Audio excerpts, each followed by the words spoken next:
Hello, hello. Always, gotta put my glasses on. Always do your best. Hello, hello, hello, everyone.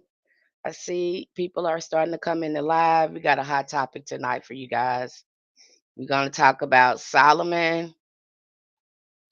And as always, we're gonna talk about what is authentic hoodoo. I'm seeing a lot of people talk about authentic hoodoo, but can anybody break it down besides Psalms and John the Conqueror? We're not going into details of what hoodoo really is. And you don't have to reveal a lot. We're going to break it down here and help you understand it, especially for those that are interested in learning real hoodoo. We don't just throw spells around in our community. We want you to understand magic. And we go back to the root of it. We go back to your ancestors. And so you can start understanding hoodoo. It's not just a bunch of psalms. If you do not understand the uh, the Bible as an occult book, a grimoire, you're going to be kind of lost in there. Okay, you're going to kind of be lost how you use it if you don't understand uh, it as a grimoire or an occult book. Okay. Hello, Danielle, Star, E Lyric. Hello, hello, hello. We're gonna dive in there today. uh, and we're gonna start off with Solomon, because when you go to look at Solomon and you're practicing hoodoo, you're using a lot of his magic, the Solomonic magic. And where did that come from? So we dive deep into there, and I just posted a very good lecture where we're getting ready to go through some very good lectures about the Kemetic sciences. You need to understand that to understand hoodoo. We need to understand the cosmology and the metaphysics of our ancient ancestors. And so we break all that down over there. Hi, Barbara Cellular. Hello, hello, hello. I bring it all together with hoodoo for you so you can see it. Okay? We need to understand hoodoo. I'm seeing a lot of people quoting these scriptures and all that. Hoodoo is not Christian. Hoodoo is not Christian. I'm seeing people equate that with that, but that's not that. Okay? It is not Christian. Hello, Marie KB1. It is not that, you guys. And so I'm seeing a lot of that, and then people get in some of these courses and they're just learning spells and psalms, and then their stuff is not working. Their stuff is not working because they don't understand the science behind hoodoo. It's not some type of sporadic thing. We're just picking up stuff out the Bible and just, repeating it. No, it's more than that. Okay, you don't understand the spiritual science behind it, this metaphysics behind it, and we teach the metaphysics behind it. So if you understand more about it, you're able to tap into your magic. But if nobody's breaking this down to you and helping you understand your mind, your body, and your ashe, then you're gonna have a difficult time tapping into it. Okay, they're only going surface level, but over there we give you all the context so you can go deeper, deeper, deeper, deeper, deeper. Hello, Sydney, Exmara, Shamari. I guess that is with that X, the X making the S sound. Shamari World, Chris Lopez. So we break all down. We break that science all the way down so you can understand hoodoo.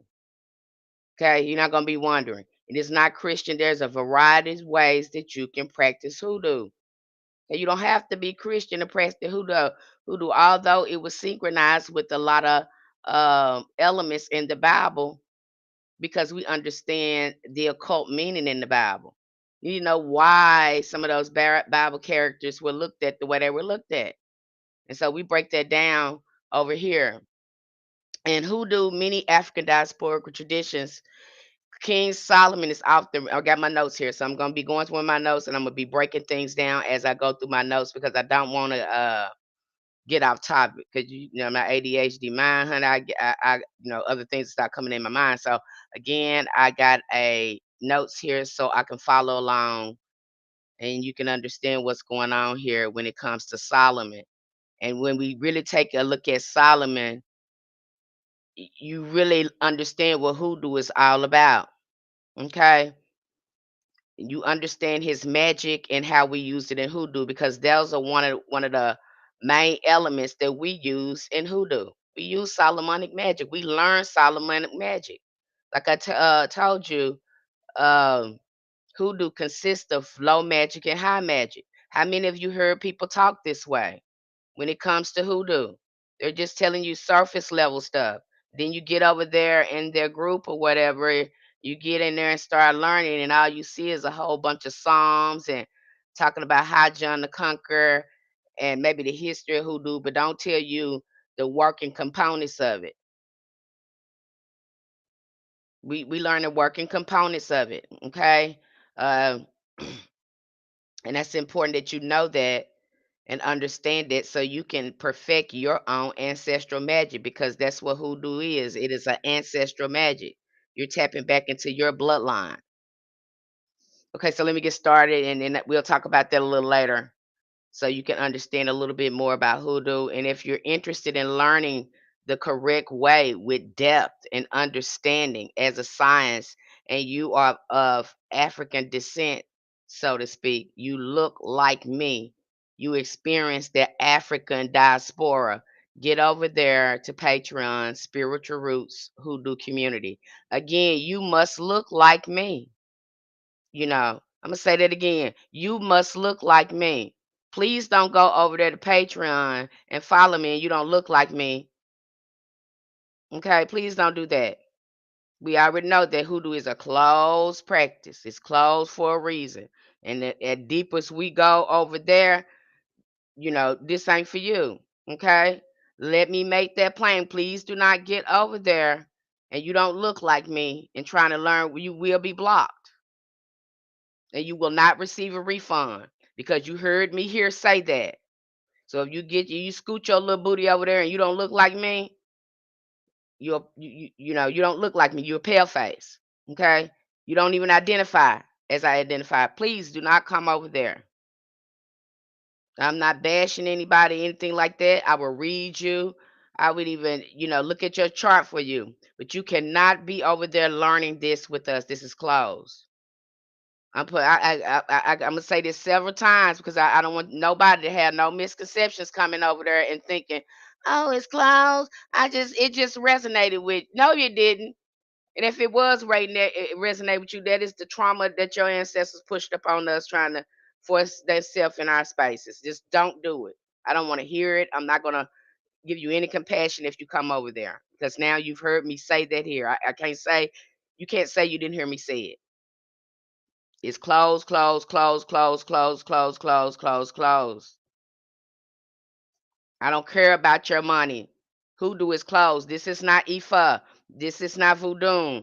This is not, those other ATRs where you can buy yourself into the religion. This ain't that.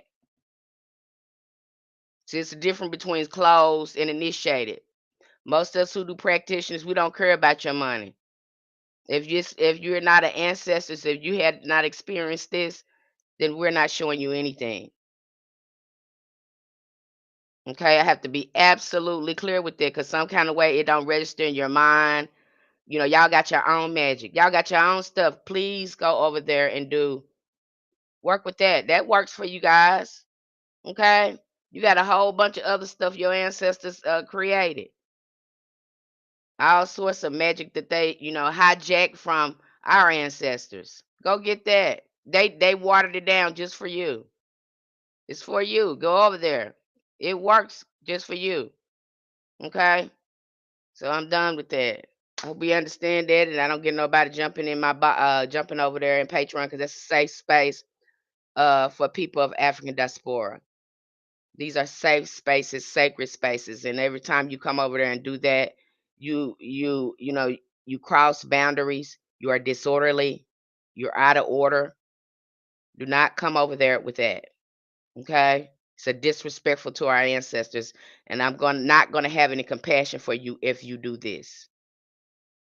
You simply will be blocked, and you won't get a refund. So don't come over there getting no membership thinking that you're going to, no, not going to happen. Okay. In Hoodoo, many African diasporic traditions, King Solomon is often remembered as more of a wise ruler. He is honored as a powerful conjure man who worked with spirits, seals, sacred knowledge. His legacy is woven into the very heart of the esoteric traditions that value wisdom, spiritual authority, and the proper use of divine power. So you see you first see Solomon, he asked for wisdom, he don't ask for money, he don't ask for gold, he don't ask for any of that. What did he ask for? He asked for knowledge, the spiritual sciences. That's what he asked for. And what greater thing is that? Solomon's ability to command spirits, interpret dreams, work with sigils, and solve disputes through hidden knowledge has made him a patron figure in root work, ceremonial magic, and grimoire tradition. And we look heavily at Solomon over there because we use a lot of Solomonic magic in hoodoo. And we're not the only one that use it, but this is a part of our hoodoo spiritual science. Okay. Like I said, it's got a few elements in it, and we need to understand those elements and how we use it. According to Kings 3:15 through 14, Solomon asked God not for riches or victory in war, but for wisdom and discernment. As a result, he was granted a wise and understanding heart, making him the most spiritually gifted ruler of his time. Okay, he was very skilled when it came to the spiritual sciences. He even know how to conjure. They even gave him a ring. But Solomon's knowledge wasn't limited to moral decisions making. It extended into the metaphysical. In First Kings 4:33, it's noted that Solomon spoke of trees, animals, birds, creeping things, and fish hunting. Fish, what is that? Fish hunting at his deep connection with nature, which is hoodoo, is essential for root work. Okay, so we do we again they're mentioning elemental magic in there, natural magic. So there's natural magic in hoodoo. So you'll miss that. They're constantly talking about herbs, oils, and all that in that Bible, and you'll miss the conjure in that if we're not paying attention to it. But when we look at it from a hoodoo perspective, we're like, wow, this is what our ancestors was looking at. We get a chance to see it through the lens of our ancestors. And that's how we present it to you over there in our community. We present this information to you in a way where you can see the connections and you can really connect with your ancestors by seeing it through their eyes because they knew where they got this from. Okay. According to First Kings let me go down. In hoodoo, Solomon is called upon for justice work, wisdom rituals, spiritual discernment, and spiritual communication. Okay. Let me see. I'm gonna him just to have little notes here. Now, this is a spiritual science. We learn divination. Again, that's a big part of hoodoo, knowing divination. Not just doing those spells, but knowing when to do a spell and how to communicate with your ancestors. So there's many components to it. It ain't gonna do you no good to do no spell and you don't know if you should be doing it. It ain't gonna do you no good to do no spell and you haven't asked your ancestors, should you even do it, or is this the way they want it to be done? Again, this is ancestral. And how we get close to the ancestors, how do we again, the first thing that should be done in hoodoo is not no spells on nobody else, or it should be on you. You should be working on you. We're getting ready to talk about that even deeper over there. There's going to be some fire lectures that's going to be coming up next month when we break down the shadow work and the spiritual psychology of the mind, the metaphysics of the mind, so you can understand how magic works. And you look at it, be like, oh, this is natural because if I get in alignment, these things will start working for me and not against me.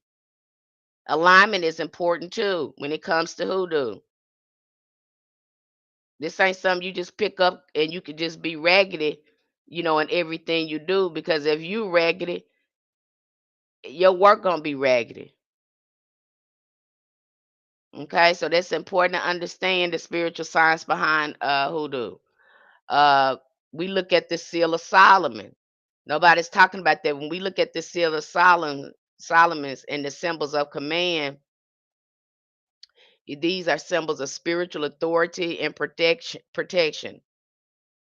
Okay, they don't go specifically into details in the Bible, but we know that he's building these temples and things like that. And then we find out later that he is using spirits to do it. Again, he is using necromancy. Necromancy is a part of hoodoo.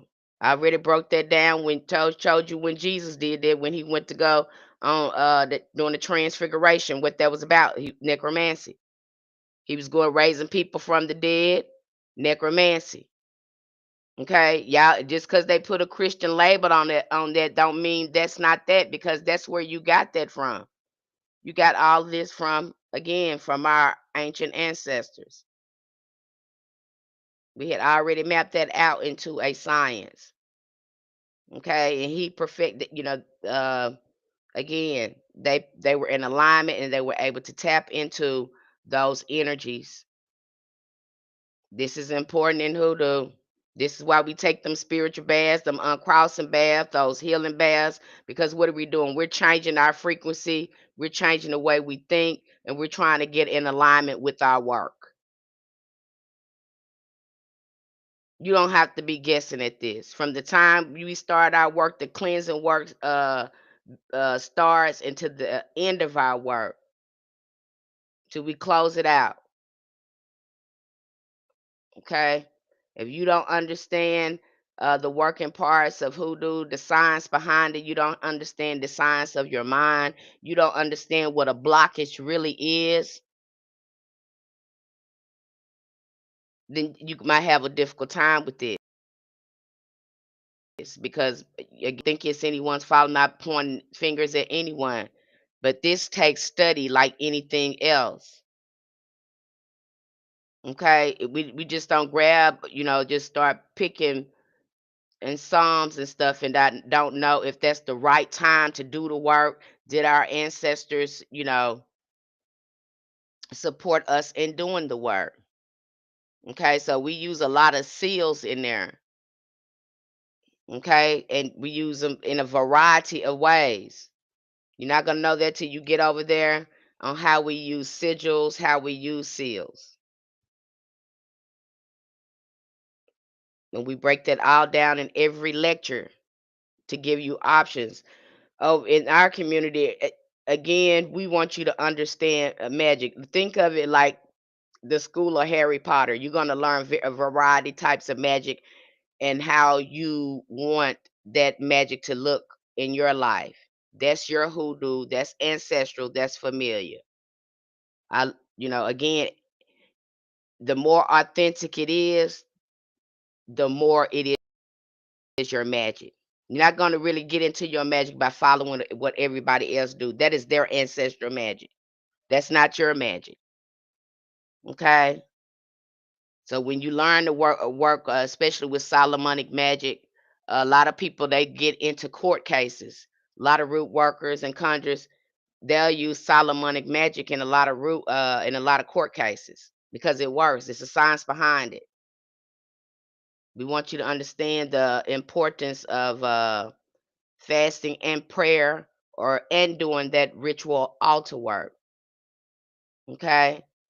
So when we're working with Solomon and his magic and hoodoo, we, like I said, we use it in court cases, we use it in dream interpretation, we work with nature spirits, because you're going to see that in Solomonic magic when you go to looking at the lesser key of Solomon, the key of Solomon.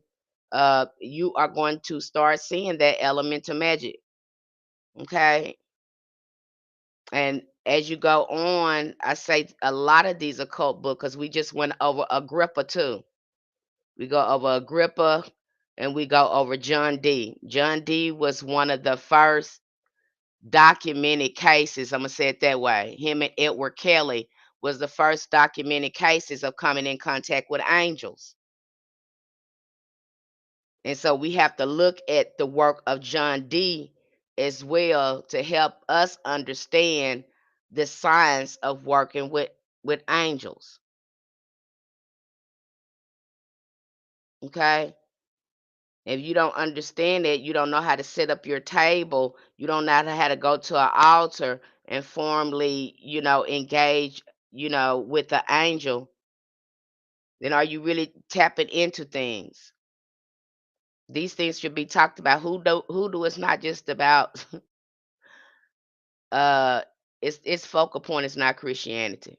Those are the elements and sciences in hoodoo. Let's not get the two confused. And I'm always curious when I hear people say, "Well, you want to learn authentic hoodoo?" Okay, what is authentic hoodoo? Because that's a very vague thing. Can you talk about it as a science? Have you studied long enough to see what it is? It's not just about a whole bunch of scriptures and doing stuff when you feel like it. Okay? There's a time for everything. Like I said, that almanac come in handy. Okay? Let's see.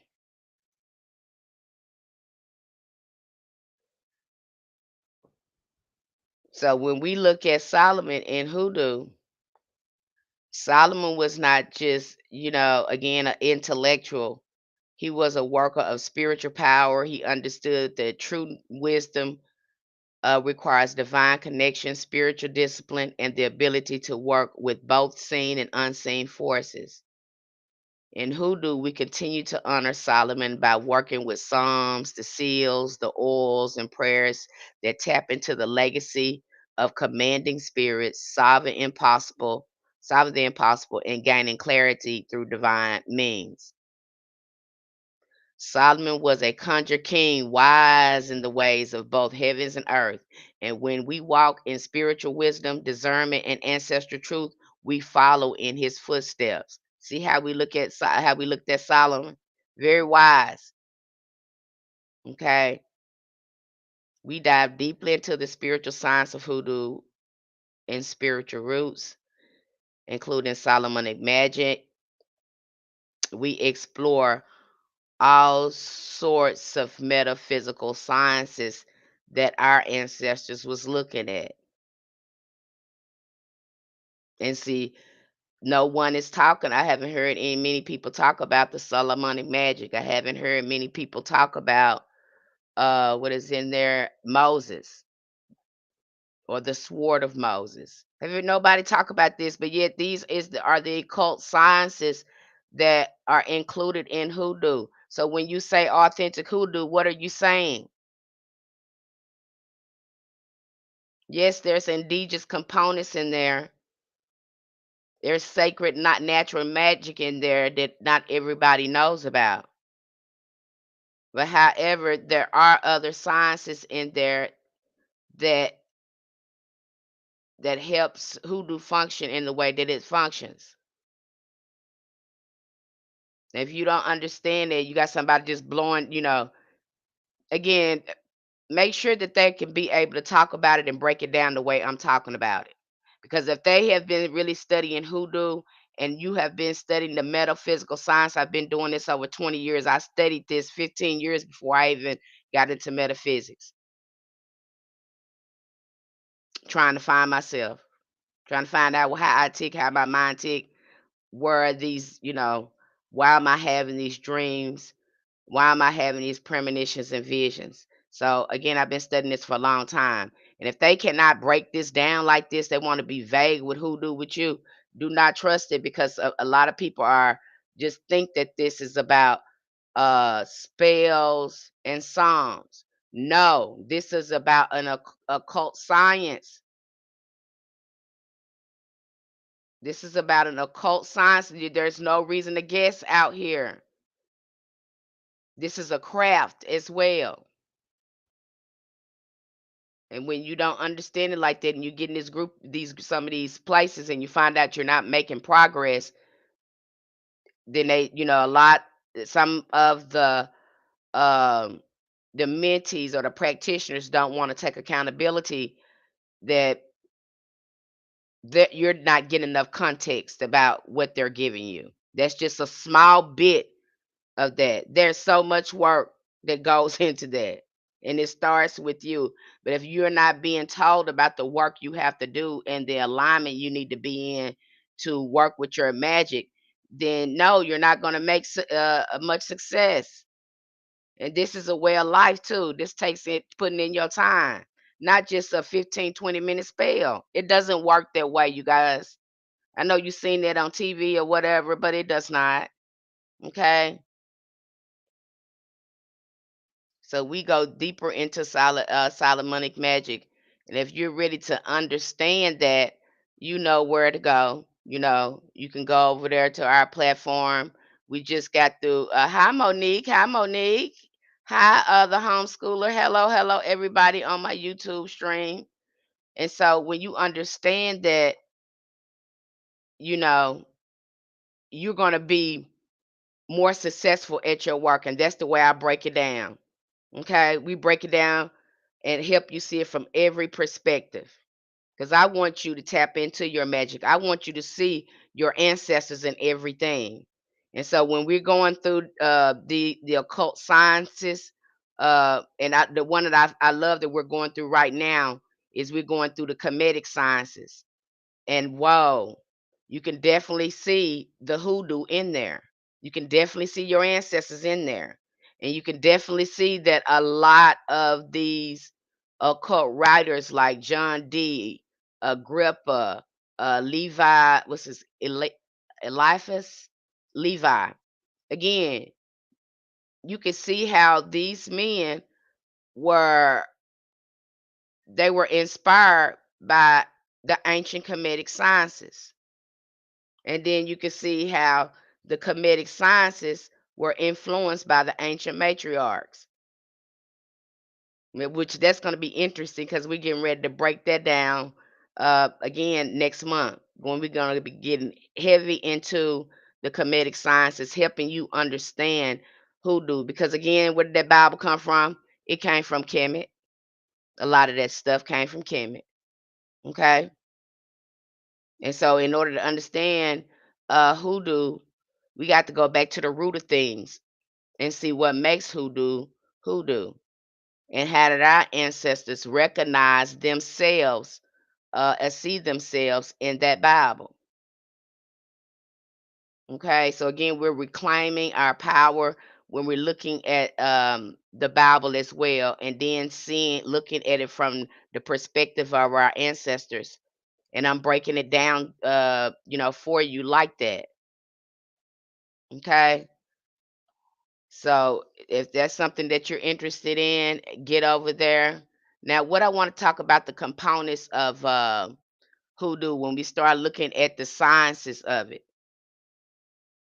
Okay, we're just looking at a really small part when someone comes up here and they show us something, whether it's a jar magic, whatever magic it is. That is just a small context, you guys. And you start to understand this when you start to work with the saints. Okay, when you start to work with the saints and you ask your ancestors, hey, they say, hey, we busy, we gave you all we got, you might have to go somewhere else. Then that's when we start looking at saints. Who's going to help us? Is it going to be Saint Expedite? Is it going to be Michael? Who's going to help us? And once you start doing the rituals and setting up your table, you've already started up a line to work with some of these spirits, because we get you started in the ritual tier. We constantly get you started to start accessing your ashe. Hoodoo is not superstition, it is a science of the soul. Our ancestors preserved it through coded language, herbal knowledge, scripture work, but its foundation is metaphysical, psychological. When we study hoodoo seriously, we are also studying psychology, quantum spirituality, energy dynamics, universal law, ancestral technology. And when you ain't got nobody understanding you, like, giving it to you like that, I'm getting people more focused on the magic than they are the ancestors. And we need to know how to work with our ancestors to access the magic. The first thing we're going to be learning is necromancy. For a lack of a better term, that's what you need to learn. That's the magic, the first magic you need to tap into. You need to learn everything about that subject. Yes, yes, yes. The balance being, it is the science of the soul, because you got to change. You got to look at you. That's what those spiritual baths is about. You go there, you see some blocks going on. They tell you need to do a blockbuster. What are we doing during the blockbuster? While we're doing burning the candle, what work do we have to do when we're burning that candle? We need to be doing some shadow work. We need to be moving out all the old beliefs of poverty or limited beliefs that we have, because those are the blocks that we need to move. So while we're doing that blockbuster candle, we're taking the baths, maybe doing some cut and clear baths and things like that, and shadow work, and looking at our limiting beliefs. Like I said, this is psychology too. It takes your petition, your willing participation. You are the divine magician, okay? You are the conjurer and the root worker. You are the high priestess and priestess of your ancestral magic. It's time for you to start looking at it that way when you start diving into hoodoo. No, you don't have to be initiated, but the work that you have to do to connect with your ancestors and get the results that you want, you working with spirit, they looking at you, so there's no reason for no initiation because you putting in the work. You only need to be initiated if you know you have an elder that's showing you how to work with a spirit. This is a little bit differently. We're having our ancestors, we're working directly with our ancestors. Okay. And we go by steps and grades there. I'm not going to teach you. It does you no good to learn magic when you don't have a working relationship with spirit. This is conjure, this is root work. We work with the spirits of things. Contrary to what people telling you, we work. This is anti-ism as well. We just went over anti-ism and what is anti-ism? It's saying that we understand that everything is alive. The water, the trees, the roots, the grass. We understand that, and we use this ashe and this spirit in our workings. Everything is interconnected. This is the spiritual science behind it. And where do we go find this wisdom? From our ancestors, from our most ancient ancestors. Okay, the family ain't gonna know too much about that. You want to get back into hoodoo real strong, contact your most elevated ancestors, not family members, not yet. We need to get clarity on the work before we start working with family. These things are very, very important. Okay, and I'm not, when I don't hear people say this and talk about hoodoo in its entirety, and they're just talking about the surface level, again, I think it's just so misleading, because again, we are practitioners and we do have a lot of knowledge over there. When you start to see the components of hoodoo and you see the authenticity of it, you're gonna be like, wow, these are things that I have to study. These are things I have to study, and I have to take a intentional approach, because we break that down. We want you to have order in your magic. There should be order in your magic. If you don't have any order in your magic, then it's just gonna be messy. Okay, and that's what we focus on over there. We study it. We sit down with it. We look at some of the work that our ancestors do or did. We look at the history of hoodoo, and we looked at how they used their magic, okay? And while we're looking at that, we're looking at why they studied Solomonic magic. Why did they study Moses magic? Okay? Why did they use a folk magic? When did they use high magic? Why do they work with a variety of type of spirits? Because a lot of people want to shun about that. Everybody want to stay on these songs, but sometimes you need to work with the spirit. That's what that's about. Your again, hoodoo is ancestral centered. So there means there is heavy necromancy in it. I'm sorry that if that offends you and you don't like it being said like that, but that is has been categorized, and we have to look at necromancy there when it comes to working with our ancestors. Because that's us. That's our roots. This is what we've been doing for forever. That's why they don't like, they don't want us working with our ancestors. They didn't want us tapping into our ancestral magic because we become our ancestors. They were scared of possession, but we welcome possession in our spiritual practice. We don't go to church to meet God. We go to church to become God. And so when we're able to embody the spirits of our ancestors in their elevated state, we become gods. We begin to tap into the magic of our ancestors. Okay? So you're in denial to say that hoodoo is not necromancy centered. If it was not, then it would not be ancestral centered.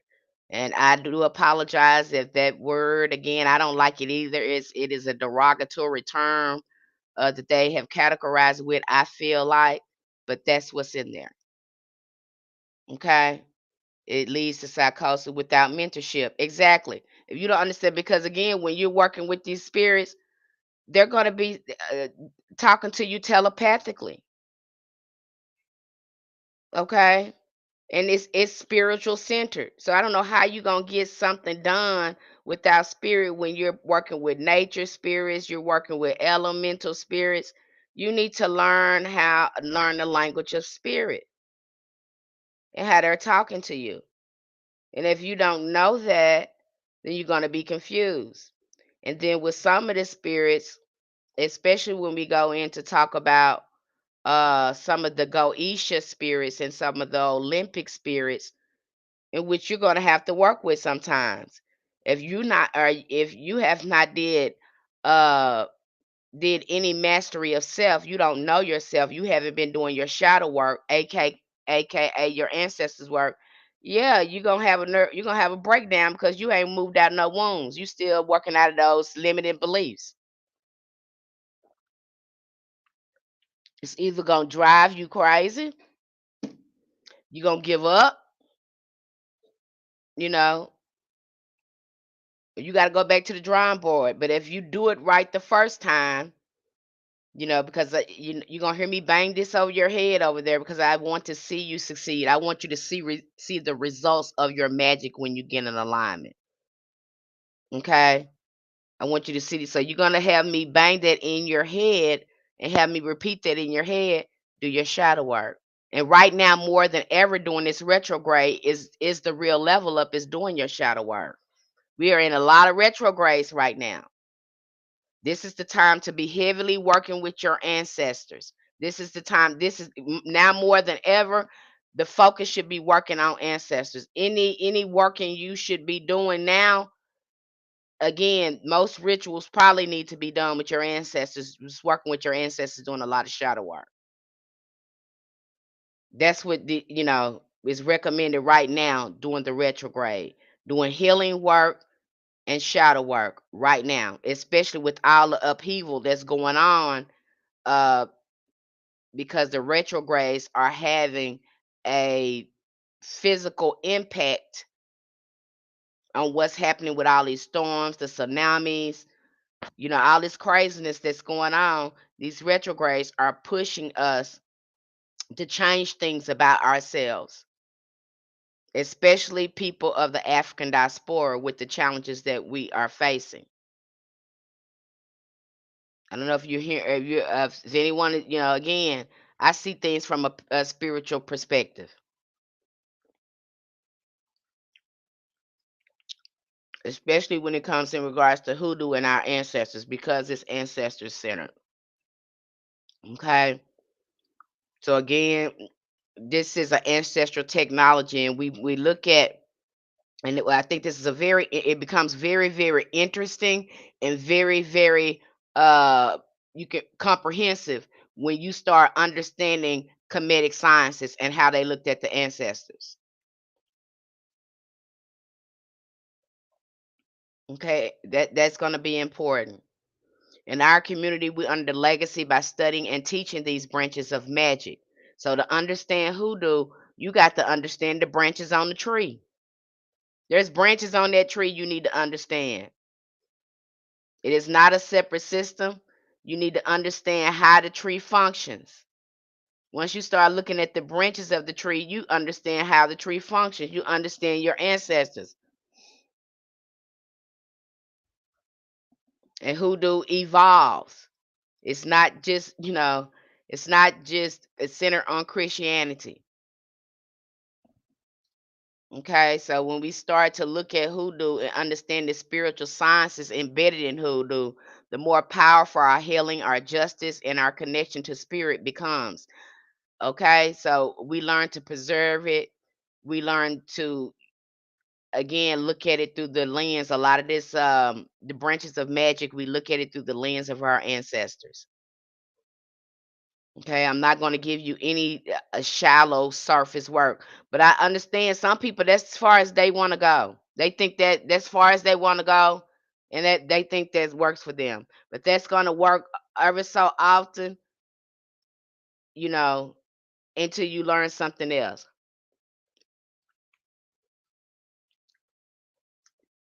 Okay, so again, we studied the branches of the tree. What makes hoodoo what it is? The first one is necromancy. We're gonna look at that. How do we use necromancy in hoodoo? Well, we talk to our ancestors and we talk to saints. And don't tell me that we've been doing this for a long time.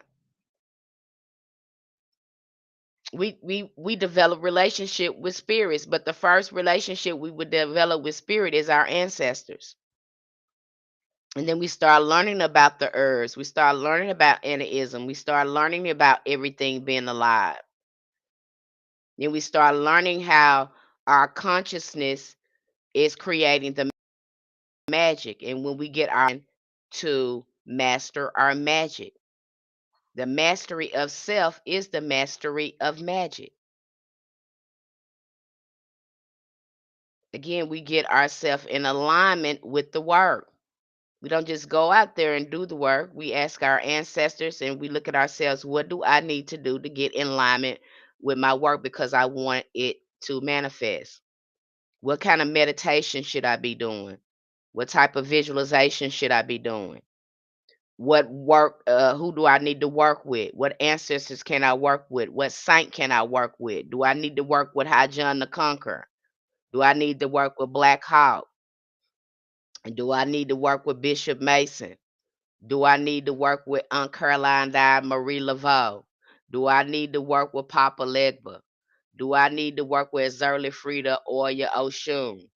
Again, we're looking at am I in alignment with these energies? Do my ancestors mind me working with these different spirits? Okay. Do I know how to approach them? Because we break that down too. How you should set up an altar, what different spirits like, what you should lay out for them, especially when we get to talking about Saint Expedite. Saint Expedite is honey. They love him in hoodoo. You'll see a lot of hoodoo practitioners work with Saint Expedite. He gets results, especially if you're trying to sell a house, you need quick money and things like that. Again, you probably want to work with Saint Expedite. But I'm not seeing again enough people talk about hoodoo in its entirety and give you options beyond the Psalms and your ancestors. Sometimes I'm just hearing Psalms and candle burning, no ancestors, no type of again, we have to have that. That is the center of our work because we know how to talk to spirits and we know that everything is alive. All right. So if you're not seeing that when somebody is talking about hoodoo, they're not discussing that and they're just telling you a whole bunch of psalms and baths and things to do, and they haven't gave you the psychological framework, the spiritual science framework behind what you're doing, you know, especially as a mentor or a teacher. And you don't understand that chances is it's probably not going to work for you because you again you don't know the working components. Your mind is not in alignment with the work because you don't understand how it works. And I hear a lot of people say, well, you just, it's not working because you don't comprehend how it works and you're trying to comprehend how it works. Okay, so why don't we, okay, understand how it works? Let's not scold anybody because they don't understand and they want to understand how it works. Let's not scold them for it. Let's break down the science of it. It's more than just faith. I've heard people like saying that too. Oh, you just have to have faith that it happened. You gotta have faith in your measure. That's part of it too. But it's got to have some order to it. It's got to have some science behind it. It's gonna take more. It said faith without works is dead, right? Ain't that what the Bible say? You don't know the workings of it. Okay? Faith without works is dead. So what is the work behind it? Because there's science behind it. Okay? And so you get a chance to learn all of that in hoodoo. And what's very beautiful about hoodoo, I can't emphasize this enough, because the more I studied it and I started looking at the science and the anthropomorphic beings in hoodoo, uh, and how we use it, it's so ancestral, especially when you start looking at the saints that we use in hoodoo. You start seeing, oh, these were, people that lived a life, a spiritual life close to God. They were healers, and now they become saints. So again, and then understanding the culture that the saints was living in, some of them were in the experiencing the same things that we experience in our daily life. And so when you start learning that about the saints, I think it deepens your understanding and you're better to you're it's more easier to work with them. But just learning about uh somebody telling you about it and just going out there raw dogging and not knowing it, we break it all the way down because you should get to know a spirit the same way you get to know your ancestors. Okay. It takes time and each spirit has a different way that you approach them. That's just like you don't approach the Orishas the same way you approach the saints. These are two different things. Okay. These are different ways how you approach the Orishas. Although you can work with the Orishas over in Hoodoo, you can work with the voodoo deities, voodoo systems over here in Hoodoo. Okay, that's why it's closed because again, it's ancestral. We can work with a variety of spiritual systems in Hoodoo. Hoodoo is not a religion. Let's get that right now. That's why you can practice. You don't have to be Christian to practice Hoodoo.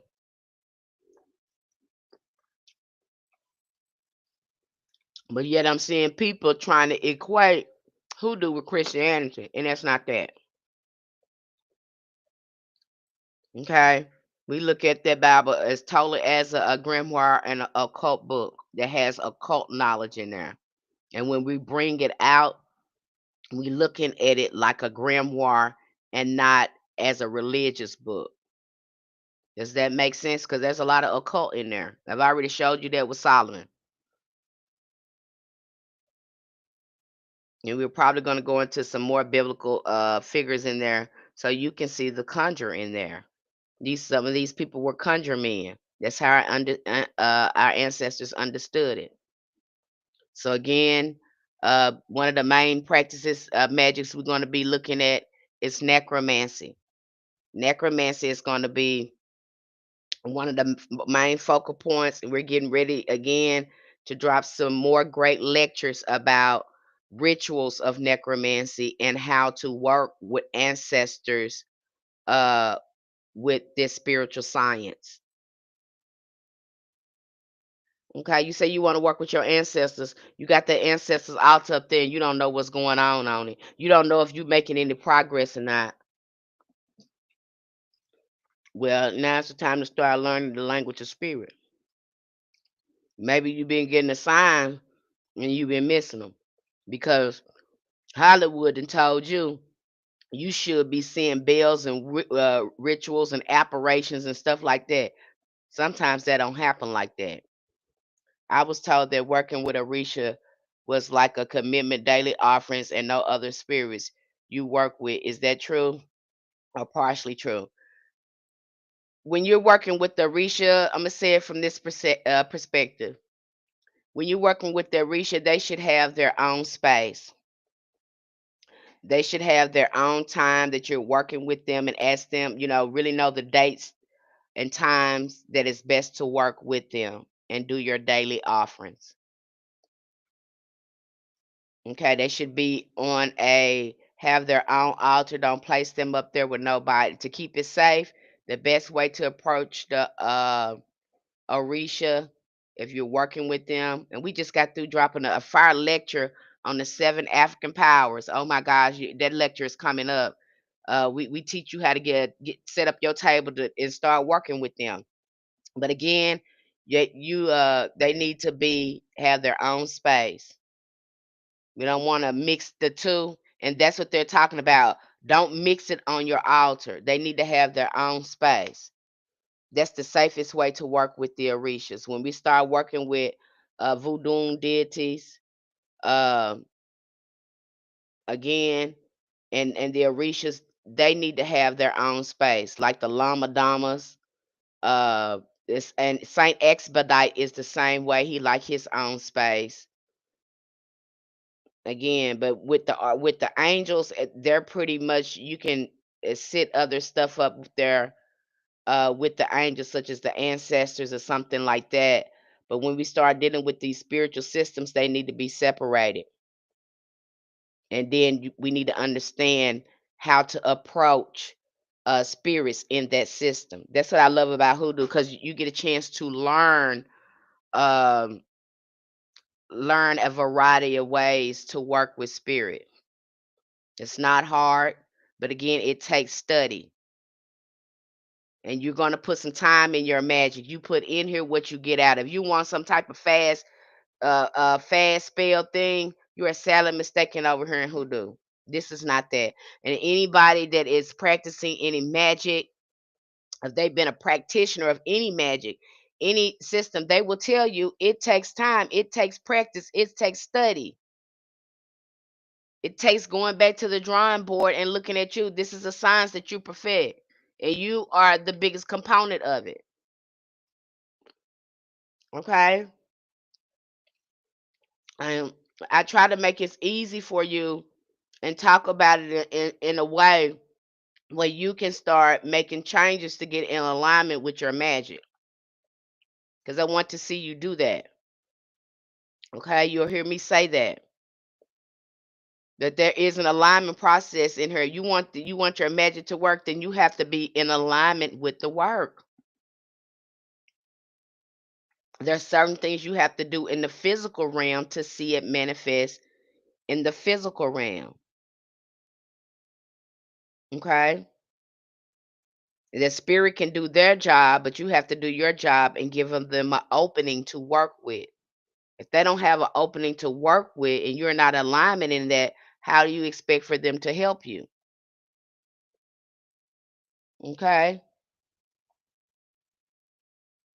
And I want you to learn that. And you should know that. Okay. The most important thing, one of the other magics that we learned, and we're going through that now. We just did a tarot workshop. We're probably going to have another one coming up on I don't know. I think it's going to be August 10th. We're going to go over. I don't know how I'm do that. Either I'm going to go through the courtship cards, or Um, I'm going to go through either the wands or the swords. I don't know how I'm gonna do that. I don't know if how I'm do, but we're getting ready to have another part to our workshop. We've already did the major arcana, and I'm thinking about going on doing the courtship cards, where we look at the kings, the queens, the knights, and the pages, and look at their meanings and how they come up in readings. We even broke the major arcana down, even to look at the astrology behind it and see the planets in it and see the zodiacs in it. Okay, so we break that all the way down. At the end, I think on the last series of this, we're just going to be focused on practicing doing tarot readings so you can get comfortable at it. Now, if you get in the ritual and conjure tier, you get this workshop automatically. The ritual and conjure tier get this workshop automatically. They get this workshop automatically because, again, divination is going to be the center of hoodoo. That's going to be your medium, your telephone, your cell phone for contacting spirit, coming in contact with spirit. So divination is essential. We always ask our ancestors, we always see that our if we're in divine alignment to do our work. We don't just go out there and have an idea and see somebody do something and say we're gonna do it tomorrow. No, we don't do that. That's just like right now. I want to do some magic so bad. I want to go out here and I want to do some stuff. And ancestor said, no, you just need to focus right here on this altar and do this work. That's it. I'm like, what? No, because there's too much stuff going on out there with these energies. And you can't, we really can't predict that your work is going to turn out the way you want to with all these retrogrades like this. So you don't need to be trying to do too much heavy stuff during this time. And that's how magic is. I can work with probably a spirit, and I can work with them. But as far as dealing with some of this other natural magic, they don't want me messing with because of what's going on here. We don't just go out and do magic when we feel like it. We have to look at the forecast. It's a forecast. That's why your ancestors kept that almanac. Why do you think they kept the almanac, you guys? Why do you think they did that? They looked at the forecast. Is this the day to do it, Lord? Lord, is this the day? Is this the time, Lord? We ain't gonna be the time, Lord. It's a time for everything. As above, so below. Is the heavens in favor of this work? Is that making sense to some of you? Is the heavens in alignment with the work I'm doing? Is the weather conditions right? That's why they was looking at that almanac. That's why they had that almanac. Okay? You understand why they had the almanac once you start looking at it from the hoodoo perspective and you understand the spiritual science of hoodoo. We do not do things randomly. Yes, there's imitation magic in it. Yes, there's sympathetic magic in it. There's low magic, there's high magic, there's faux magic. It's a combination of things. I heard somebody say, "Well, hoodoo is not no, it's not like gumbo." What is it then? Because it's got a lot of elements in it. If you can't break that down and tell me that it's not that, then what are you saying? What are you saying to me? And so again, if you want to learn, the science behind it, somebody is selling you something and telling you to have faith in it. Again, they're Christianizing it. You have somebody telling you you have to cast a spell and have faith in your magic. That's somebody who don't understand the spiritual science, nor can they articulate that back to you. But again, you're making, and in the case, they did better off just saying a prayer. They better off than saying a prayer than you just giving them a song and a candle to tell them have faith in their work. No, they need to know the science of this. Yes, faith is a part of it, but we have a science to this too. We don't do no guessing over here. Okay, we don't do no guessing over here. And by telling people that, again, I think it's a disservice, and they thinking, that this doesn't work when they don't understand that it's not that they don't understand the spiritual science, and that information has not been provided to them so they can master their magic. And sometimes it is the mentor as well. They have not educated themselves or studied long enough to articulate that magic and help you tap into yours. See, everybody, they can show you a spell, but that don't mean they're a mentor. They can show you the working components of magic. And over there, we show you the working components, so your those ahas will start going. I'll be like, oh, aha, okay, this is how this work. I got this now. I got a good foundation. I know how this work, and I know how I want my magic to look. I'm not gonna tell you how to do your magic. You gonna figure out how you want that magic to look, determined by studying the spiritual sciences. And whatever you resonate with in the spiritual science becomes your magic. That's why hoodoo looks different in different families. It looks different in different areas. Okay, based on your geographical area and your ancestors. Magic may look different. Don't mean that it's wrong. That's just the science of their magic. And you become the priestess. You become the magi. I'm sorry, the great magician of your ancestors. They've been always waiting on you. Okay, but you got to get in alignment with your magic. You got to get it in universal alignment for your magic to work.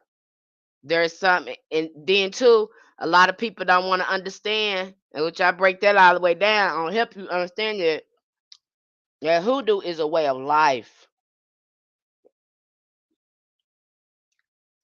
When you start looking at the science behind it, that's why you need to be shutting your mouth. When we start understanding comedic sciences, that's when you start understanding, oh, this is why I keep my mouth shut. This is why I heal. This is why I need to mind my own business. Okay?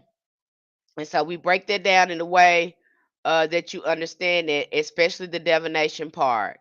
It's not going to do you any good to do any workings if you have not perfected divination. If you have not did you don't know how to do that. Those are the core components: necromancy and divination. You need to know those two. That's why we're pushing ancestral veneration. That's why we are encouraging divination. The root work goes in when we start looking at elemental magic, when we start looking at working with the air, working with the fire, working with the water. That's the natural magic there in hoodoo. That's the root work where we're using these roots, herbs, and the elements around us to help us heal or to help us in our workings. Our magic is deeply tied to the land. That is one reason why when I tell you to start communicating with your ancestors, I want you to communicate with the ancestors of the lands, especially near those mounds and Poverty Point and going towards the Mississippi River and things like that. Again, we want to contact the ancestors that were on this land first.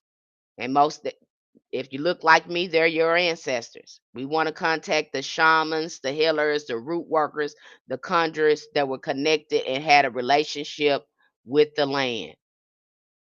Those are going to be the most healthiest ancestors. You're going to hear me say it again. You're probably going to get tired of me, but we do not want to be putting family on our altar right now. I don't care what you heard, and you're going to understand this once you do it. Because a lot of family members, they will stop you from thinking clear. They will muddle up your communication with spirit, because they still have wounds, they have blocks. And when you're putting these family members on your altar and trying to communicate with them, and like I said, that most spirits communicate with you telepathically. If they are in a fog when they pass away or wasn't mentally healthy, how do you think that's going to impact you when you're trying to communicate with them? Again, because they speak through our intuition, they speak telepathically through us. Sometime you'll feel things. Again, if they passed away not in good mental health, then how you think your communication is going to be with them? It's going to be foggy. You're not going to get clear communication. But what happens when we start putting those healthy ancestors, the healthy igungun, is what we call them. They are just beautiful. We put those saints on there because when you look at the igungun, you're looking at the saints of our ancestors. You're looking at the ancestors are highly elevated and has very high energy frequency. And so when we start looking at them and putting them on our altars, you start become seeing things clear. You see things that you didn't see at first. You get more insight and more downloads start to happen from your ancestors. You start really understanding uh, the spiritual concepts of hoodoo. I'm telling you what happens when you place the healthy ancestors, the healthy egungun on your altar. And we even have, prayers over there when it comes to the egungun and working with them. What's been beneficial to me is saying some of those Catholic prayers for the dead and saying a lot of those voodoo ancestor prayers as well for them, enlightening them, invoking them, and calling them into my life. There's a science to that. We don't just put family members on there like that. We're building a spiritual court. We are building spiritual support. Not all family members, not all ancestors need to be on your altar. Especially, if you have not did the shadow work yet. The shadow work helps you make a conscious decision of who goes on that altar. Okay, but if you haven't did any trauma work, wound work, and start moving out any of that trauma that was passed on to your ancestors to you, please don't put family. I mean, I just want to save you some time with that, because I get a lot of people. They tell me they're honoring their ancestors, but yet they can't get an alignment with their work and they don't know what's going on. And so they'll come to me for a reading, and I have to tell them, hey, first you got to do this. Well, I'm doing this and I'm doing that. Well, a lot of them don't want to hear it. You need to take that family member off your altar. You need to take them and start over. Wipe that out and just reset that and start this way in a healthy way.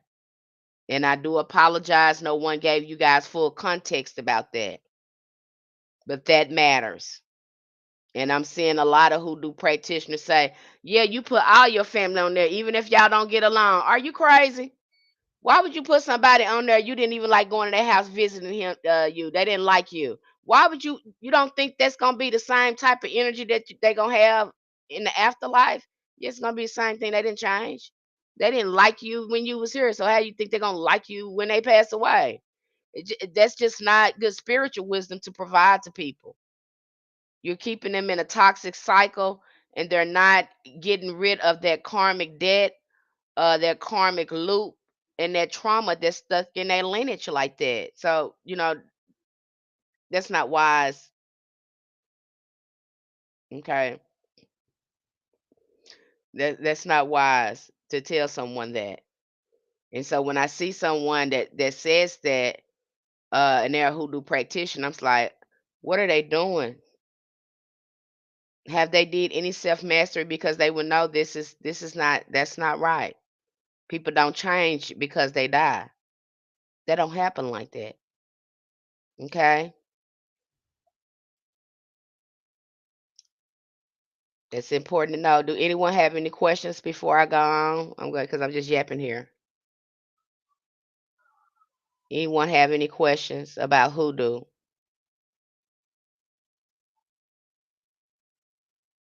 Because, like I said, we go through a variety.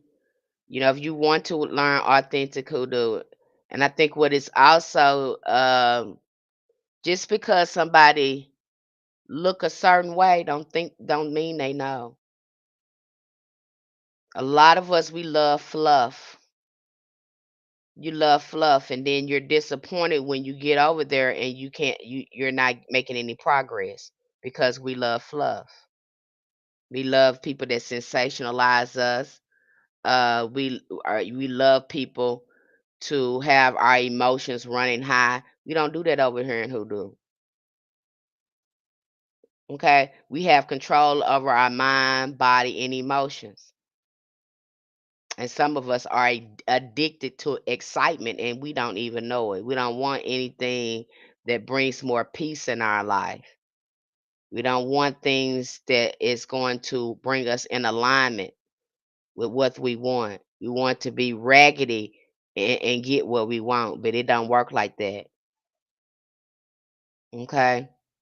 It does not work like that. Well, I have a grandparents and my mother on my altar. Oh, I need to know if I need to keep them on the altar. Again, how was your mother? Have you did any shadow work around your mother wound?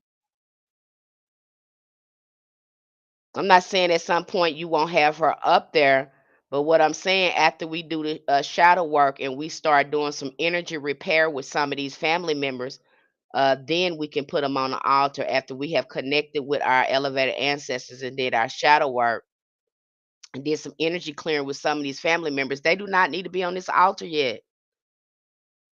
Like one of them led me to a certain point, and then it was the same block they encountered and didn't push through that I was feeling a fall at in my life. Again, like I said, when you start, and I'm so glad you shared that the balanced being on you on my YouTube stream. Yeah, you can only go so far with family members until you hit a block. I think I'm understanding that right. The balance being just like one of them led me to a certain point, and then it was like the same block they encountered and didn't push through. That I was feeling a fog at the time, and of course too, you might have the same blocks that they have going on. Again, that's in a generational line. That's one reason why we don't put family members on there until we start clearing out our own blocks with shadow work, aka ancestors work, healing work. And so again, like I say, it's only so far you're going to be able to go with them. If you're wanting to reach your highest spiritual potential, it is a good idea to work with the most elevated ancestors, the Egungun, the saints in your lineage, because you have them. And so we break that down. We have like 3 or 4 lectures where we break down ancestor veneration and help you understand it and provide you with rituals and helping you elevate your ancestors and communicate and start calling in the most elevated ancestors. We break that down for you. We don't just talk about hoodoo there. We talk about the full science of hoodoo. Okay, we don't just talk about, because again, this is a science. We don't just work with one thing. That's that would be irresponsible for me to teach you how to work with scripture and how to do spells and not show you how to properly work with your ancestors so you can have a good foundation in your magic. It's just irresponsible for me to do that. It's irresponsible for me to teach you about all these, to teach you only about Psalms and spells, and I teach you the branches of magic in hoodoo, so you can understand why you're doing it and how you can construct your own magic by yourself if you have this knowledge. Okay. That's just I'm gonna use myself for example. I don't have access to a lot of hoodoo tools here, but because I know the science of hoodoo, I have a working altar with simple stuff on it, and I'm getting results with the things in my kitchen. Why? Because I have a good foundation with my ancestors. I understand the science behind hoodoo. It's not about the tools gathering all these tools. It's about my comprehensions and my intentions and knowing how it works. I'm glad that people like you are educating the full scoop of hoodoo. Well, thank you so much, the balance being. What type of healing work do I need to do to connect with my family members and uh past and alive?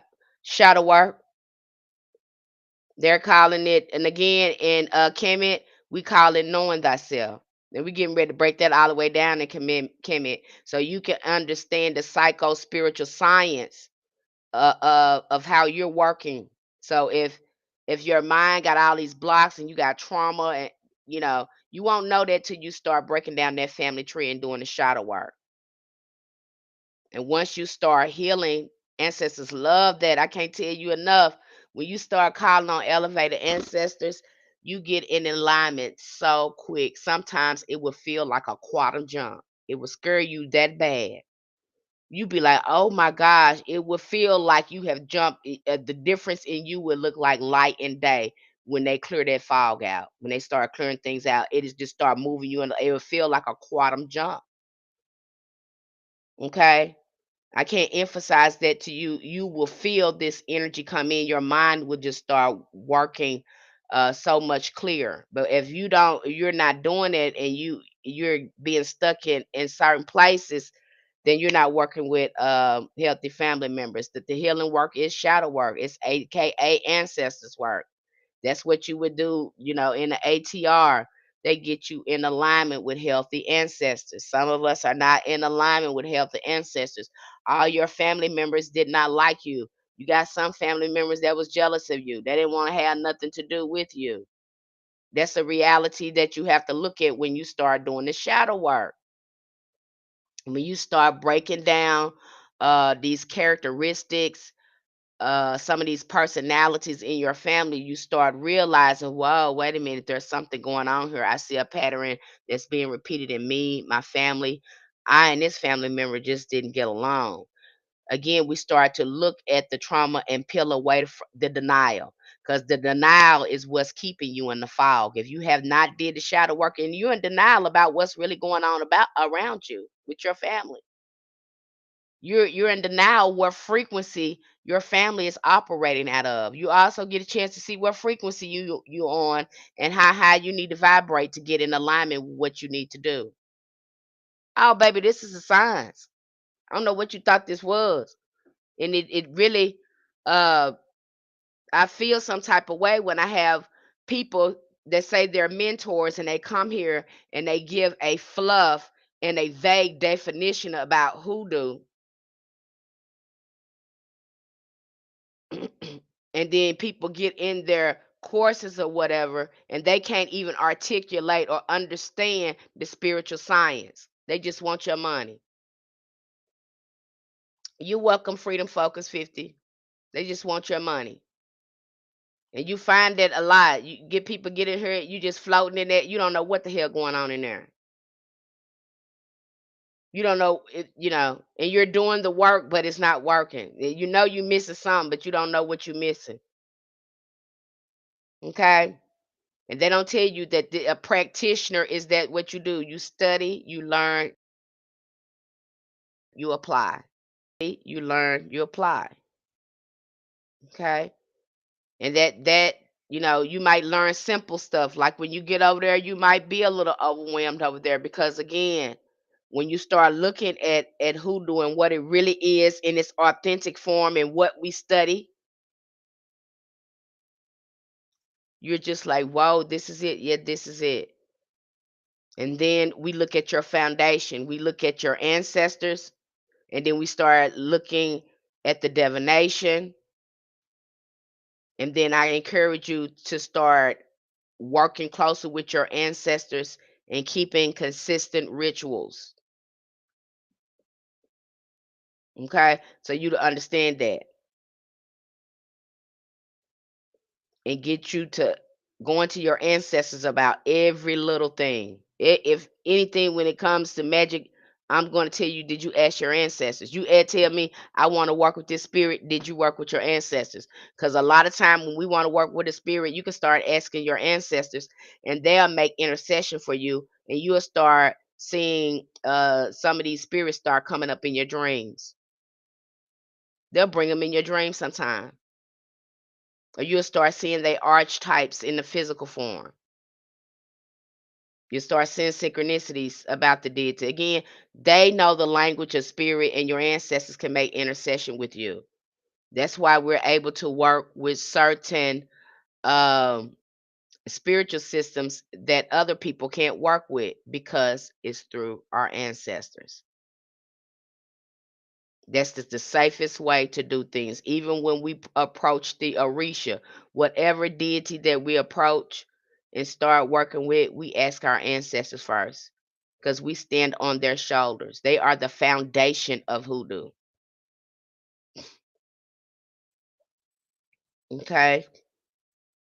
And you do yourself a disservice going out there reaching for Oshun, reaching out for these other deity, and you have not you don't even know how to work with your ancestors. You haven't even perfected the symbol and language of spirit, and here you is reaching out for somebody else is disrespectful. And a lot of people mess themselves up like that. Okay, I'll tell you, yeah, you can work with the Orishas. You don't have to be initiated. Yes, you can work with the voodoo. You don't have to be initiated. I'll tell you that. Yeah, you can through your ancestors. Okay, through your ancestors the safe way, because apparently there is you will have a lineage in there that helps you work with some of these. To break this down to you, everybody wanted to be really, the initiates want to make you think, no, you can't work with this. You have to be over here. Again, y'all just pushing your religion. That's the same thing with this Jesus thing. And I wish they would stop that too, because as hoodoo practitioners, we don't have no barriers on the work we can do. We don't. We really don't. When if we're following our ancestors, we do what we are guided to do. And they've been up there for 4 years. I'm so glad that people like you. They've been up there for 4 years. They've been. I have not. I had a dream. My mother gave my energy away when I was younger. Okay. And they've been up there for years. I'm trying to understand what you put up there, the goddess effect. Yeah, just you can start over the goddess effect. You can start over. You can start over, reset that again, and start talking to them and just start resetting. That's I understand that, because I had to tell some of my family members, I have to take y'all off the altar. I'm sorry. I will pray for you. I will pray for your enlightenment. I will pray for your elevation. But right now, you need to be involved with in the elevation of your soul and do your soul work. And I need to be focused on again praying for your evolution and uh healing myself and the bloodline. That's what I need to be focused on. And they understand that. Again, your elevated ancestors is going to help you with a lot of transmissions when it comes to healing. See, I got spiritual protection stripped one time for working with the spirit that I asked my ancestors said not to, and they literally told the reader it's a big no, and I did it anyway. Now this is what the balance being saying. She said she worked with the deity. She said that she worked with the deity. This is on the YouTube stream, And the reader told her not to work with the deity, and she did it anyway, and she almost hurt herself. You see what I'm saying? This is why you do not work with other spirits without the consent and intercession of your ancestors. You just don't do it, beloved. Okay? And again, I try to be, as a practitioner and a metaphysician, when I am teaching or when I am sharing resources with you, this is why I put safeguards on the information I provide for you. And I provide a lecture with nearly each resource I give you, because I want you to understand the context and how it relates to hoodoo. Okay? So, and I'm constantly, again, you didn't know that the balance being, again, because we have a lot of people telling you hoodoo is all about ancestors, put your family on altar and all that. They're not telling you that there are protocols in doing that. There are protocols in doing the ancestors work. I mean, in hoodoo and working with ancestors. But people don't hear that. They grab things and they run with it. And even when they do get the correct information, they don't want it. Some people don't want. I've seen this. I've talked to people that I have told, I have informed them, hello, Shanna Montana. I have informed them to do things the right way. Some people want to do it the wrong way. I'm telling you right now. Some people love the fluff. And when they learn that hoodoo, you think hoodoo is supposed to be easier because it's not a religion. It's not an ATR religion. It's an ATR spiritual practice. It's focused on that. And when they really find out that hoodoo doesn't function much different than a religious ATR, it's not that much difference. Cause the thing is, you still gonna have to do your work. Just because it's an initiation, there's no initiation doesn't mean that you're not gonna be doing the same thing that ATRs do during an initiation. You're gonna be doing that same thing over here. You'll see that once you start doing shadow work and working with your most elevated ancestors. It's the same work. The only difference is those your ancestors and those spirit guides are going to be initiating you. You can't fool no spirit. You can fool the people, but you can't fool no spirit. That's why we got no initiation over here. Because if you ain't got yourself in alignment, them spirits ain't gonna be working with you, not the way you want. Okay, like I said, it's closed. There's no initiation over here, but you're gonna get in alignment with the work. It says, well, dude, that's probably why I'm probably having issues with moving forward. Beloved, like I tell you, start over again. Hello, Libus Fro. Hello, Epic Winston. Goddess Effect. I'm talking to my YouTube family over here. They on live stream too, TikTok family. Um, Baby, start from the beginning. Go back and connect with the land. Go talk to those ancestors on the land. Start pouring out libations and focus on doing some shadow work. And I would recommend you go to that altar and you start telling the family members you're going to give them some rest. And you're going to call on the most elevated ancestors to help repair and heal your lineage. And you're going to let them rest. Okay, so I start talking to them and taking them off that altar and put elevated ancestors. I had somebody say, well, what do I put on the altar if I take down the pictures and things like that? What started happening to me when I start taking down the pictures of family members that I knew that were not healthy, and I wanted to come in contact with elevated ancestors. You're gonna start coming in contact with momentums. I mean, uh, that's what happened to me. They would start leading me what they wanted to alter. They wanted a staff. I had a staff It looked like Queen Califia face was carved in the staff. They had me buying. They start showing me what they want on their altar. Uh, a lot of them love flowers. They love flowers. Oh my gosh, ancestors love flowers, and you'll feel it. It's just so sweet. Please don't put flowers on there like with thorns and roses. Put sweet things on there. You know, like carnations. I put carnations up there, daisies up there, hydrogenas up there. Just very sweet wildflowers up there.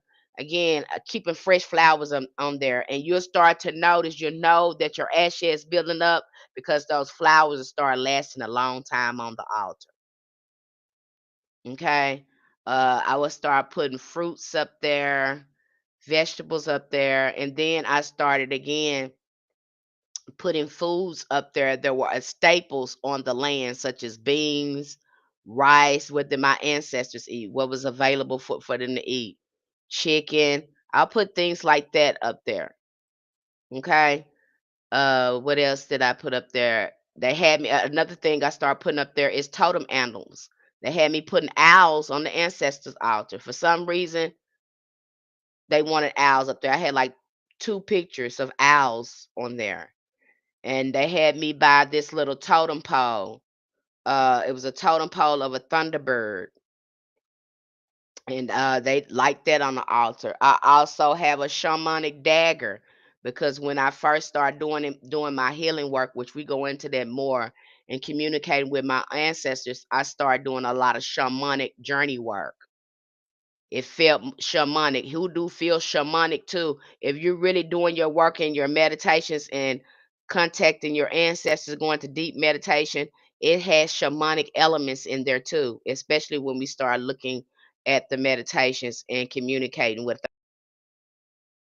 our ancestors, which I break down. That is the most indigenous spiritual practice uh on earth. So it has a lot of shamanic indigenous elements to it.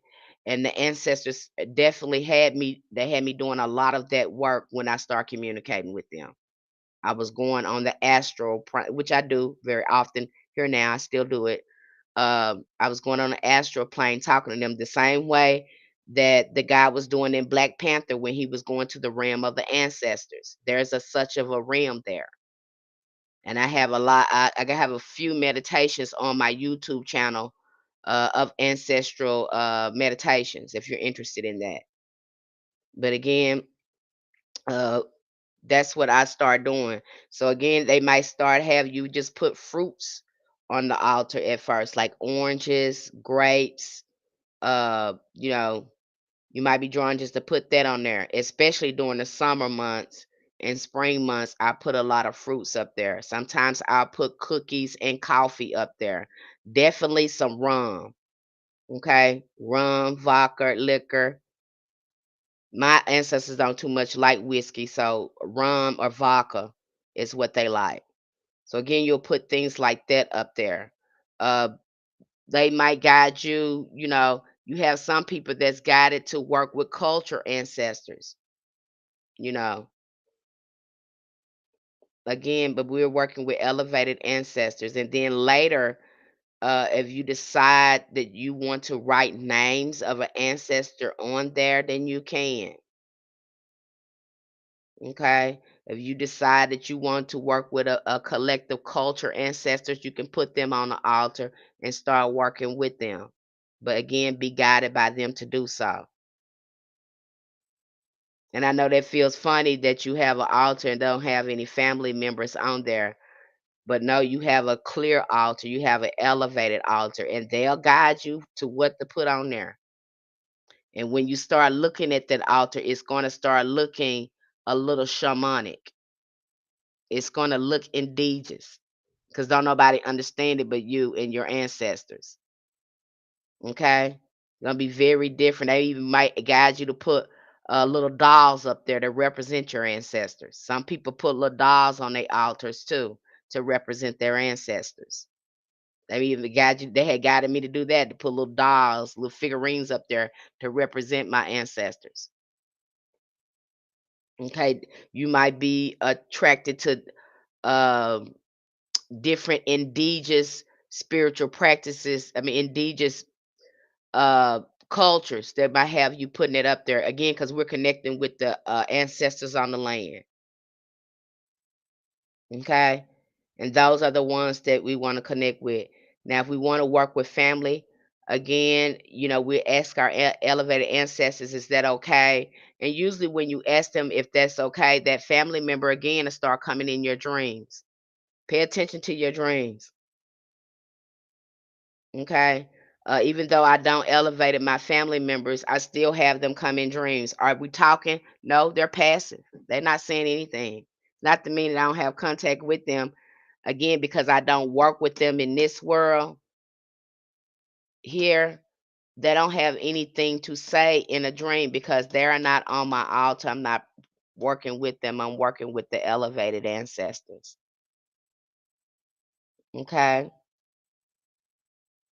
So you still have access to power, most powerful, elevated ancestors. We just let go of the ones that still need to heal, and we heal in their honor by doing the shadow work. And I can't tell you, can't emphasize to you enough, is when we start healing, they love that. If you want to give an offering, you want to say, "Oh, I heard people saying, I've been giving offering, I've been doing this, I've been doing that. Have you been healing?" Because that's an offering too. And that's the sweetest offering. When you start doing self mastery, you really start moving out uh, a lot of heaviness out of your ancestral lineage. And they can feel that. Remember, you carry your ancestors with you, and they love that. It will all, like I said, almost feel like a quantum leap when you get an alignment, and it would almost knock your socks off the way they show up. It'll almost knock you be like, "Oh my gosh, this is what you wanted?" Yep, that's what we wanted. We weren't gonna do nothing until you did this. That's why I said there ain't no initiation in hoodoo. It's about the work you put in. And you're not gonna be able to get to the next level until you do certain work. When you say line up with the word, what word? What book to get the word? I never said anything about the word. I don't know where it come from. I don't think I said that. I said when you become in alignment, in universal alignment, there's an alignment that you have to be in to access magic. The magician has to have a sense of self mastery. He has to know himself, and he has to know universal law and be in alignment with universal laws. Then you're able to access magic. But this happens commonly, naturally, when you come in alignment. That's why most occultists, they're not going to talk about magic. Usually when we're reading the occult book, they're not talking to you really about magic.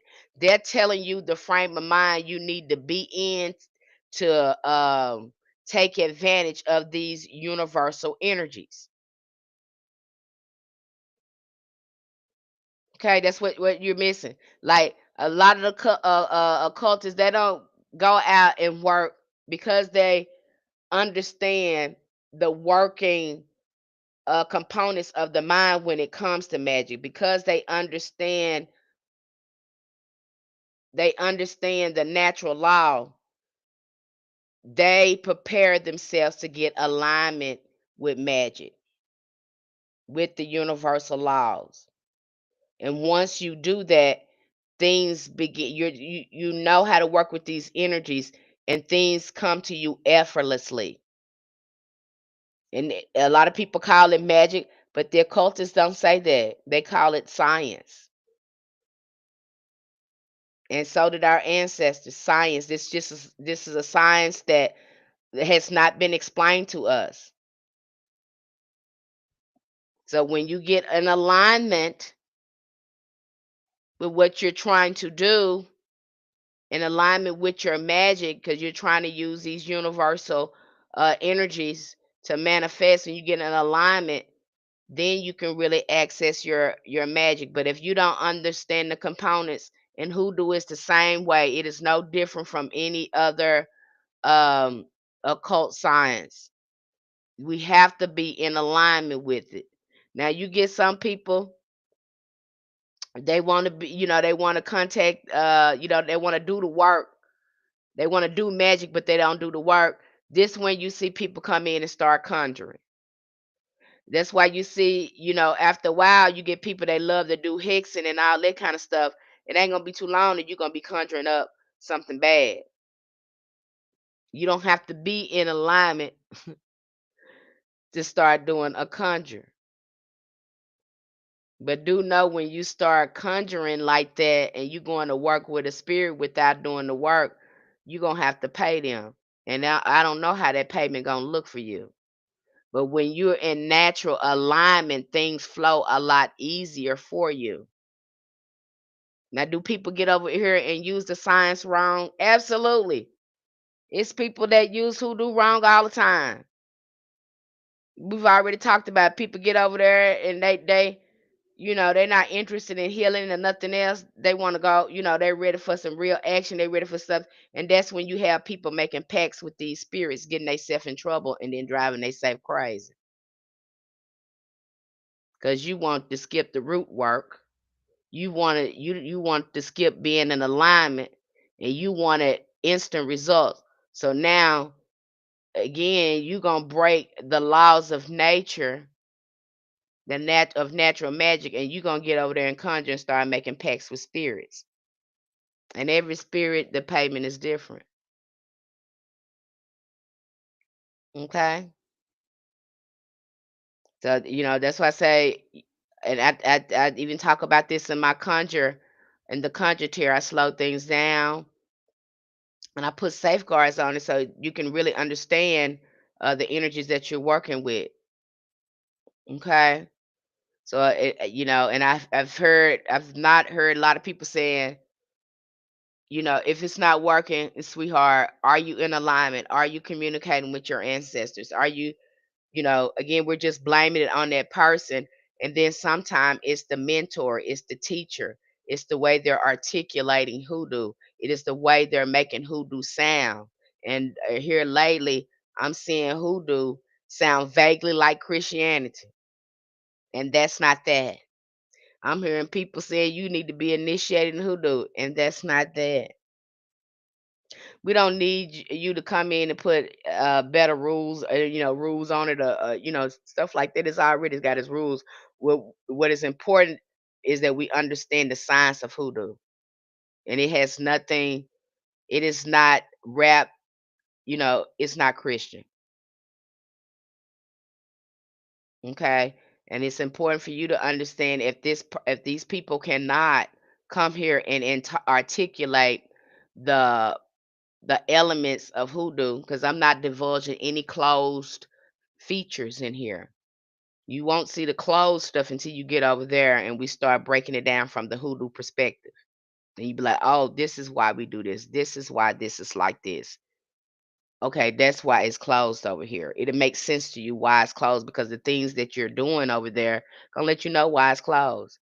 And please, palm colored people, don't bring yourself over there because this is closed. Okay, I say that again for the people in the back, for the people in the front. Palm colored people, please don't bring yourself over there. Okay, because if I find that you palm colored, I'm just gonna block you, and I'm not refunding you, because I told you you can't be. I already told you what the requirements are. Okay, so and if you don't understand planetary magic, because you also see planetary magic in hoodoo, that's why we had that almanac. We work with the planetary magic in a variety of ways. So yeah, you got that almanac. Do you know what to do with it? Do you know what your ancestors was looking at? We go through that as well.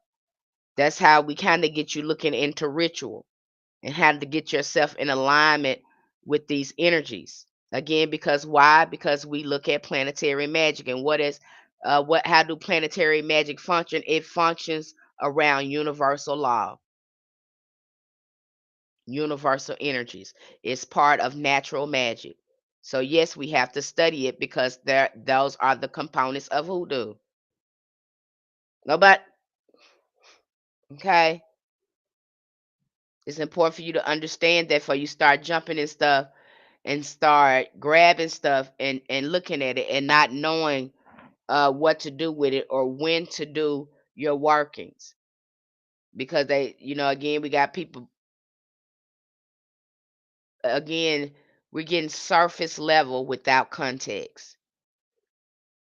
We need context, context, context, context. I hope you have a book out. So much wisdom in these lives. Thank you, the balance being. Again, context is important. Our ancestors just weren't doing stuff sporadically. There was an order to how their altar look, especially when they were doing spiritual work. There was order when they were communicating with a spirit. They had a system and an approach when they were working with spirits. Okay, we just didn't go out here and just do flyby type stuff like they're making it look. And yeah, this would take some work, and that's when people they get unattracted to them. Then they know that there's order to it. There is a way. You practice it or whatever. Some people don't want that. They don't want nothing. They have to put some effort into. But this is a way of life. This ain't nothing you pick up and put down whenever you want to. This is a way of life. If you truly gonna be dedicated to your hoodoo and perfect your magic and working with your ancestors, this is a way of life. It's certain things you're gonna have to do and be in alignment with. And everybody want a fast result. They jump over there to Wicca and all that. But even them folks over there in Wicca, they still have to study. Still have to be in alignment with the work. These are basic spiritual sciences. And if you don't have the foundation trying to work hoodoo, it's not gonna work for you. You don't have anyone explaining this to you, it's not gonna work for you. We even again, if you don't understand the occult and esoteric meaning in the Psalms, and if it doesn't resonate with you, because that's the most important thing about doing Psalm work. It's not one Psalm fit all. What a Psalms work for somebody else, it may not work for you because again, your comprehension and meaning is different. Nobody can interpret the word for you but you. Okay. So again, when we're choosing the Psalms in our workings, even though we have the ones that is popular in protections like Psalms 91, Psalms 27, Psalms 23, there might be other things that jump out in the Bible to you that you feel like it's perfect for your working. It may not be something I use, but because you might have a comprehension of understanding and see something in that scripture that I don't see. Maybe your ancestors showed you something in that scripture that I didn't see. That's why it's not a good idea to that's one thing you won't see me do. I'll recommend songs for you, but I also tell you follow your ancestors as well. Make sure this resonates with you. Because if the psalm doesn't resonate with you and you don't comprehend it, then you're not going to feel it. And again, we need to be able to feel and to comprehend our words. That's how they manifest. And if you're not able to feel, comprehend, and resonate with that particular scripture, it might not be it may not turn out in your favor. Again, finding scriptures, looking at Psalms, and other scriptures, and seeing do you comprehend it in a way that it'll help you in your workings. Don't let anyone interpret that for you. Interpret it for yourself. It has to resonate with you because, again, it's the power of your mouth, okay, that gives it power. You have to be able to resonate with it. And that's why you'll have people gives you a psalm and you see it, you say it, but you know you don't resonate with it, but you use it anyway and it doesn't work. Why? Because you didn't comprehend it. You didn't resonate with it. That scripture didn't mean that for you. Okay? You have to be able to again mentally, psychologically connect with your magic too. You have to resonate with it and make it yours. And you'll see me, I won't share spells with you.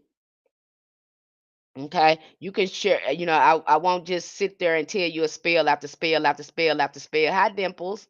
Thank you, Dimples. Good to have you in here. Hi, Harun Netaru too.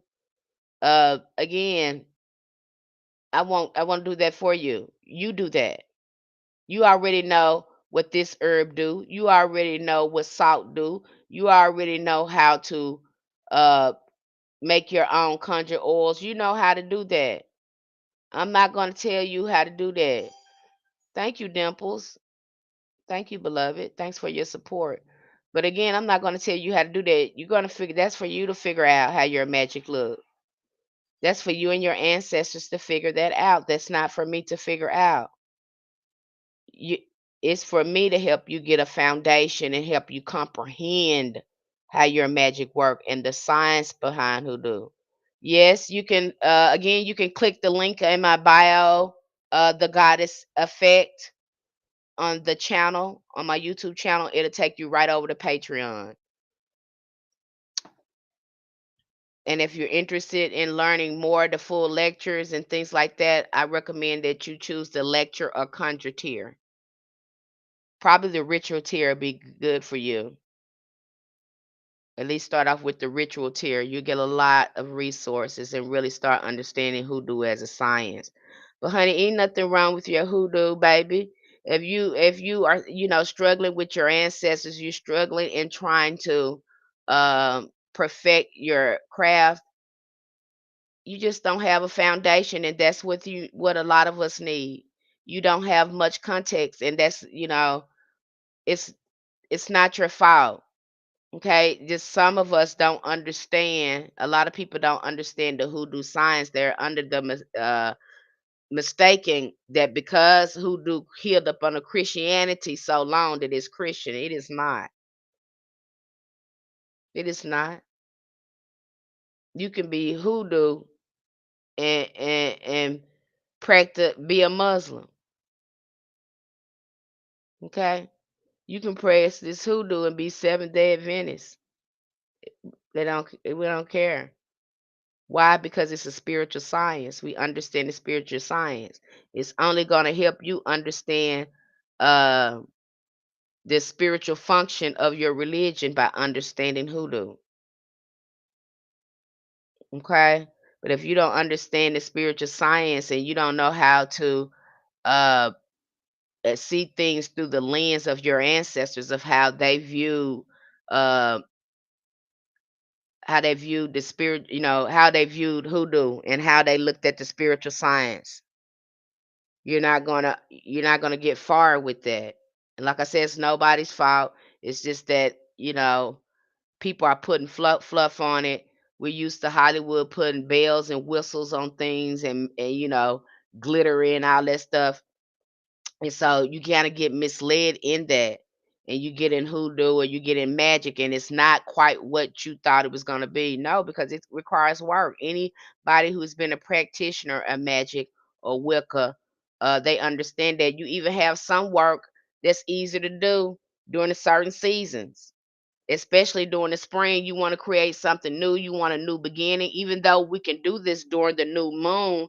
But when we can do this kind of work during the new moon during a spring, that even brings more energy elements to your work and help it even more. There's even different seasons where you can do different work where you'll have better results with it because of the energies that's available. And so if you don't understand natural magic, you don't understand planetary magic, you don't understand necromancy, that's the block there. Okay? And it's not your fault, it's that you didn't get enough context. You didn't understand the working components of magic. And once you start to understand magic, again, we call it a science. That's why you have, like I said, you have over there in the cult, they call it a science because they apply it every day. They know they have to get in alignment. A lot of them don't call it magic, they call it science, because they work the formulas, they work the rituals, they get in alignment, and they get to see how it manifests here in their reality. They get to see that symbiotic relationship between the seen and unseen. They get to see the power of their mind. And that's the most important thing that you need to get right when you're doing magic is your mind. Because if your mind ain't right, you're not going to be able to tap into your magic. It just works that way. Okay. It's certain things you're not going to be able to do if you have not removed some blocks in your mind. And your mind is your greatest tool in your magic because everything is consciousness. All these spirits that you're coming in contact with, again, they're part of your collective consciousness. Even when you look at the voodoo and you look at the angels, again, they are uh uh part of your consciousness.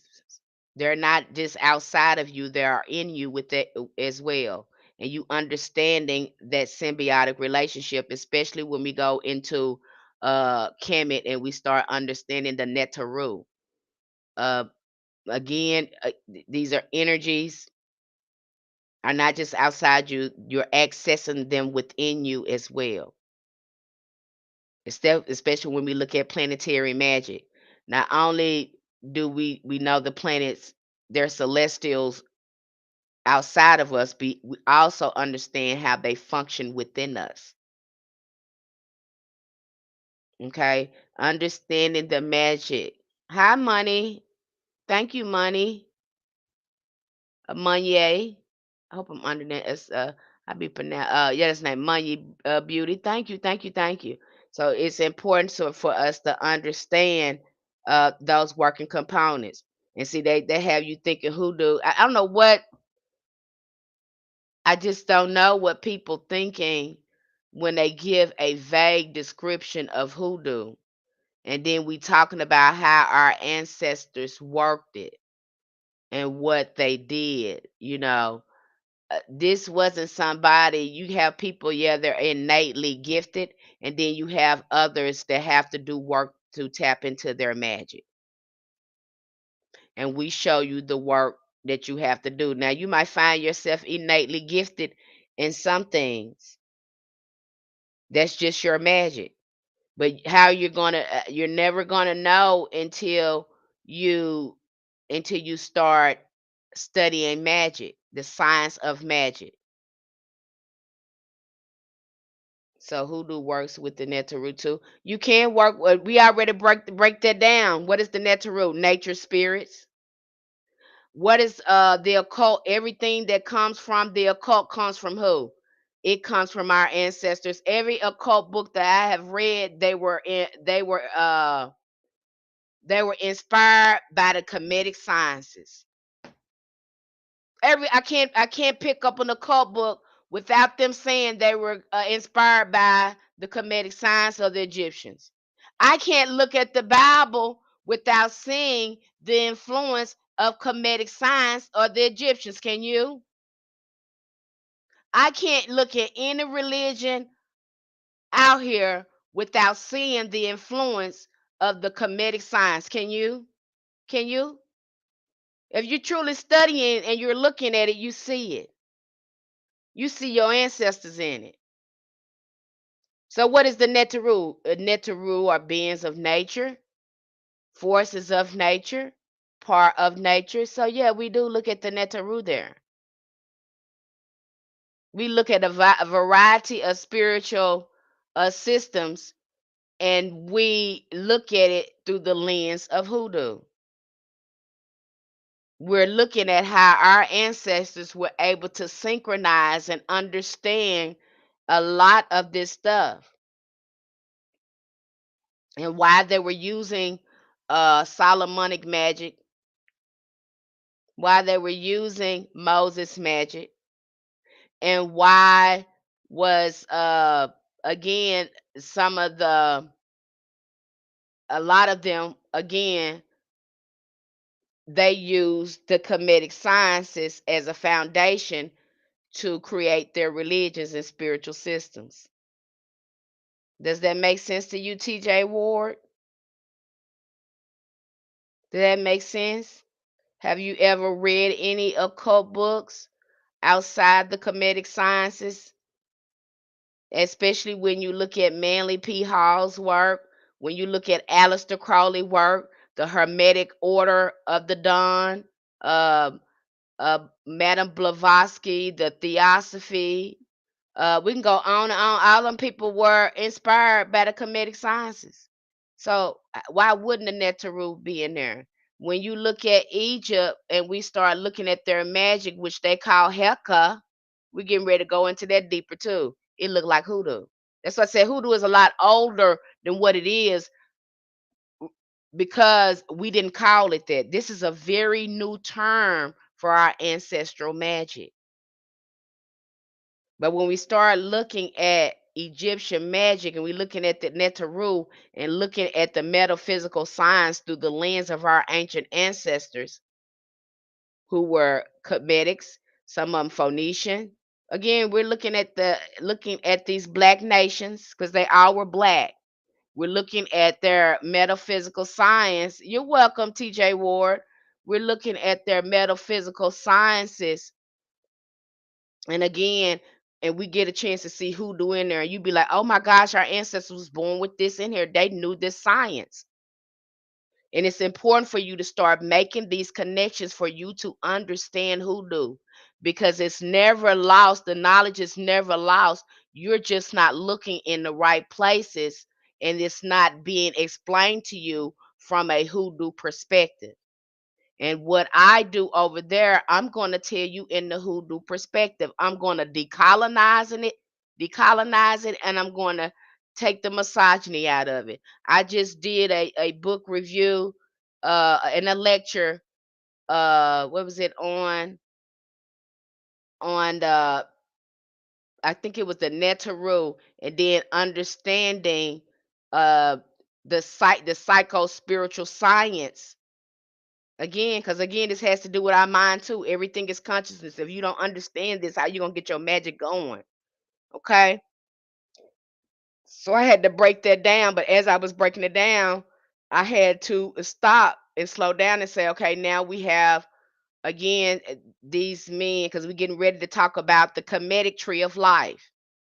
And so when we look at the Kemetic tree of life and we see where Jewish mysticism and Kabbalah comes from, but where does the tree of life come from?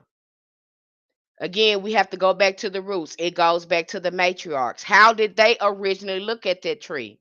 And so when we look at the tree of life too, we have to go into shamanism. We have to look at the tree of life that's in shamanism as well. And so we start making these connections with shamanism and the tree of life and how the patriarchs broke that down to help them spiritually evolve. See, I break it all down. If nobody can explain this to you like this and break down the spiritual science and the metaphysics of hoodoo, they are not diving deep enough. And like I say, I'm real rounded in this because I've studied this so many years before I even got my degree in metaphysics. I remember my mom saying, because I had books all over my house, I had a metaphysical dictionary, encyclopedia. You know, I studied Kabbalah for about 2 or 3 years, you know, looking at Kabbalah, looking at it components. And I went on to write books and things like that. But I can remember my mom saying, she said, oh my gosh, you know, you might as well have a degree in this because of all these books that you have on this. Like, I don't understand why you would even want to go to metaphysical school because you have been studying this. I mean, you know what you're doing and studying. So I don't see why you're just not you know, doing more. But again, a real practitioner, a real student, again, that wants to know, they study, study, study, study, study. They study their magic, they study themselves, they sit with themselves, and you do a lot of keeping your mouth shut. So I keep my mouth shut a lot.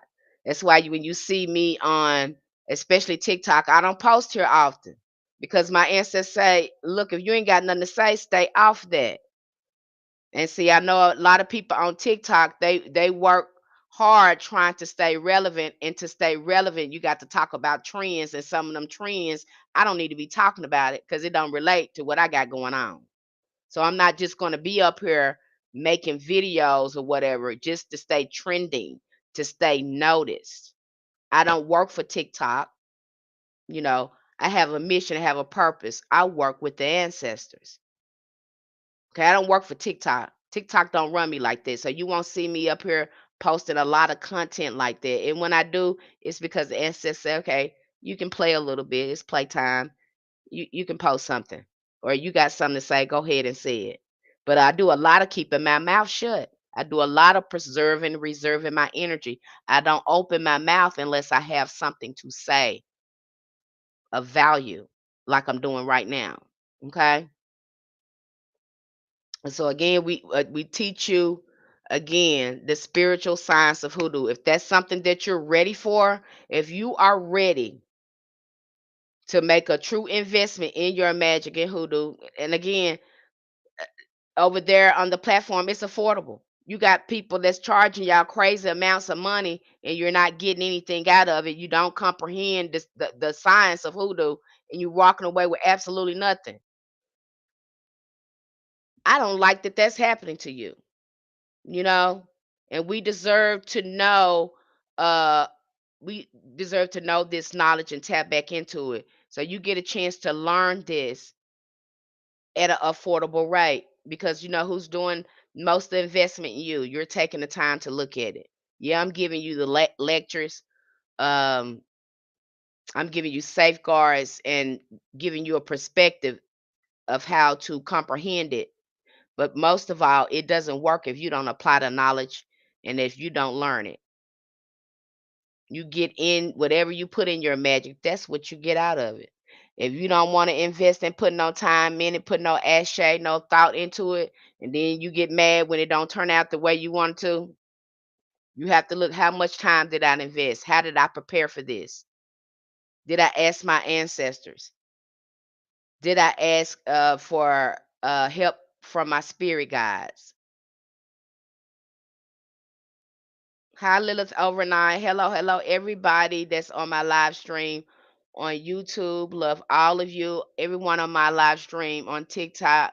Love you. Thank you for engaging and attending. But I want you to have this, and I have not divulged anything closed yet.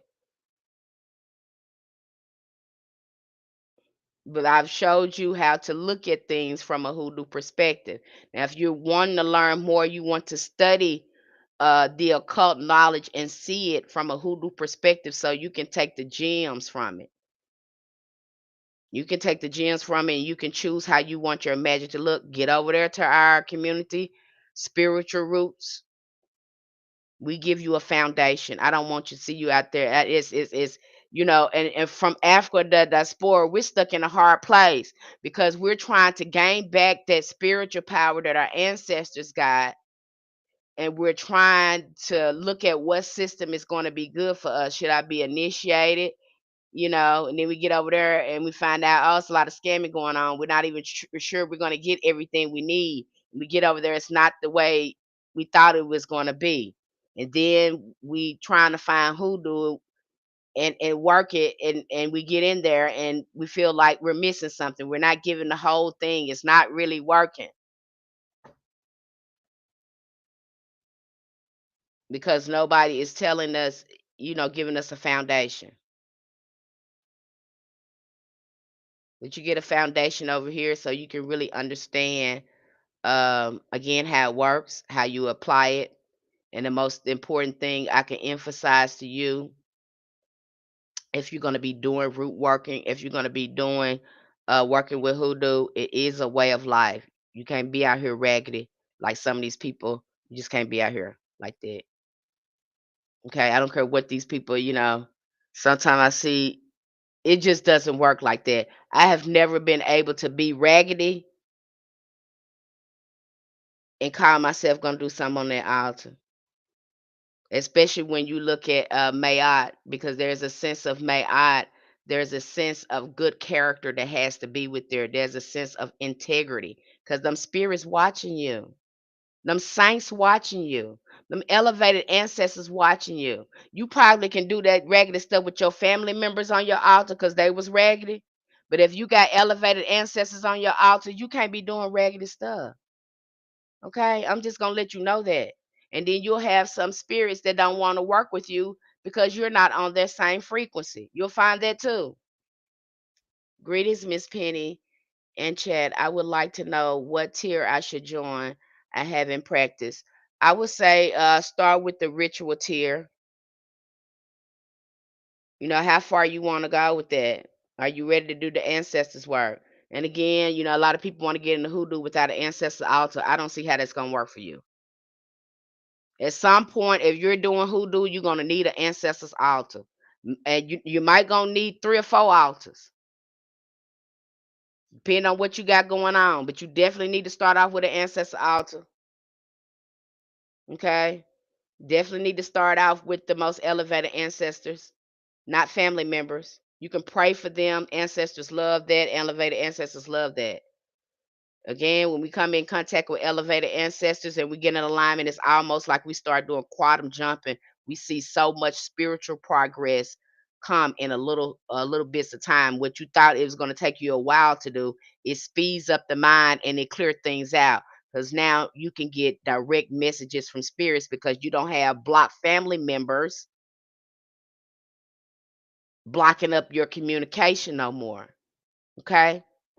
I'm in the process of setting mine up. Good, great get deal, Dimples, because you're gonna need it. And we're gonna come in contact with healthy ancestors, getting you to the land, going out there pouring libations on the land. Okay. If you can do an ancestor altar outside, even better. If you can do that. If you can't do that, grab you a pot of dirt, uh, and start pouring your libations in that pot of dirt near your ancestors' altar. So there's so many ways you can do that. Okay. So many ways you can do that. Where do I find tiers on Patreon? You should be able to find it under membership. If you go under membership, it might be under membership. And the link is in my bio on the YouTube channel to get to Patreon. But it should be under membership. It should have different memberships you can sign up for. So you'll probably see it as a membership over there on Patreon. Okay, so again, this is a signs there's no reason for you to be wondering about nothing, beloved. And no, you don't have to cry and wonder what you're doing wrong. You just need a foundation. That's all you need, beloved, and start doing your shadow work because you're going to have to heal. You're welcome, Andrea ask you. You're going to have to heal. There's nowhere around because the foundation of hoodoo is healing. That's why you think our ancestors doing it. It won't make sense until you start doing those spiritual baths and stuff like that. You'll be like, oh my God, this is why you start doing your shadow work. You'll be like, oh my God, this is why the ancestors created all these spiritual baths. This is why they use these essential oils because it's going to be your lifesaver once you start working on you.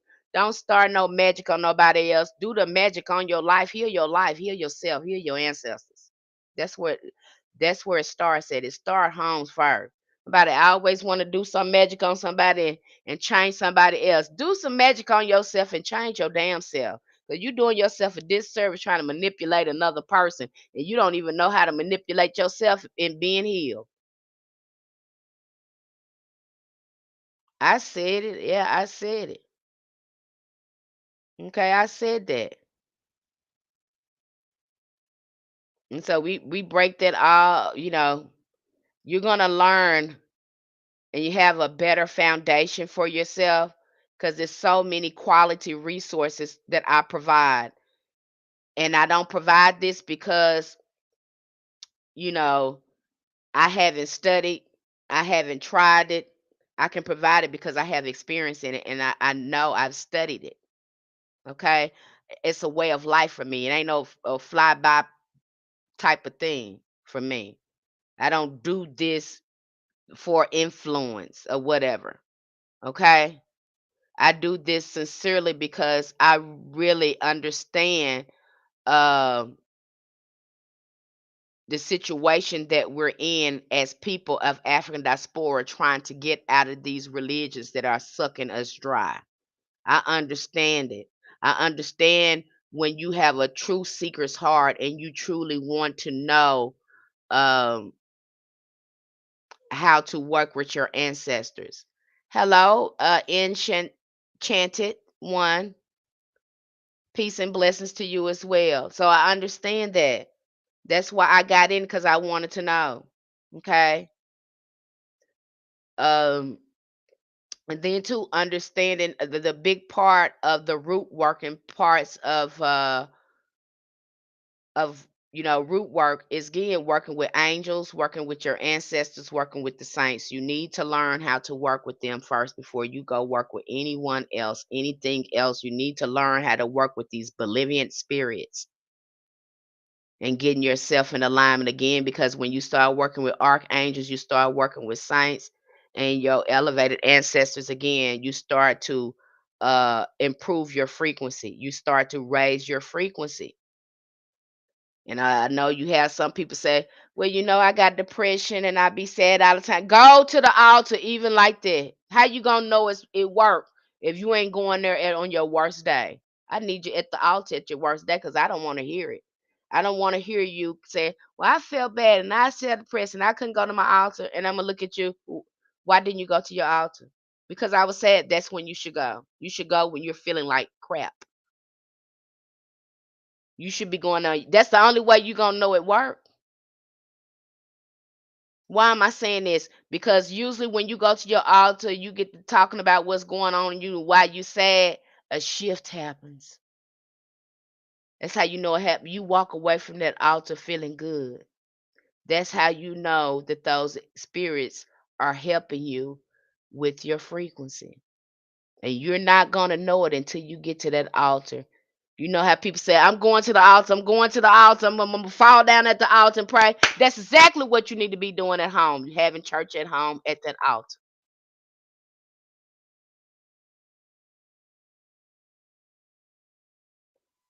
Your altar got just as much as power than the altar at church. Okay? So you need to be at that altar.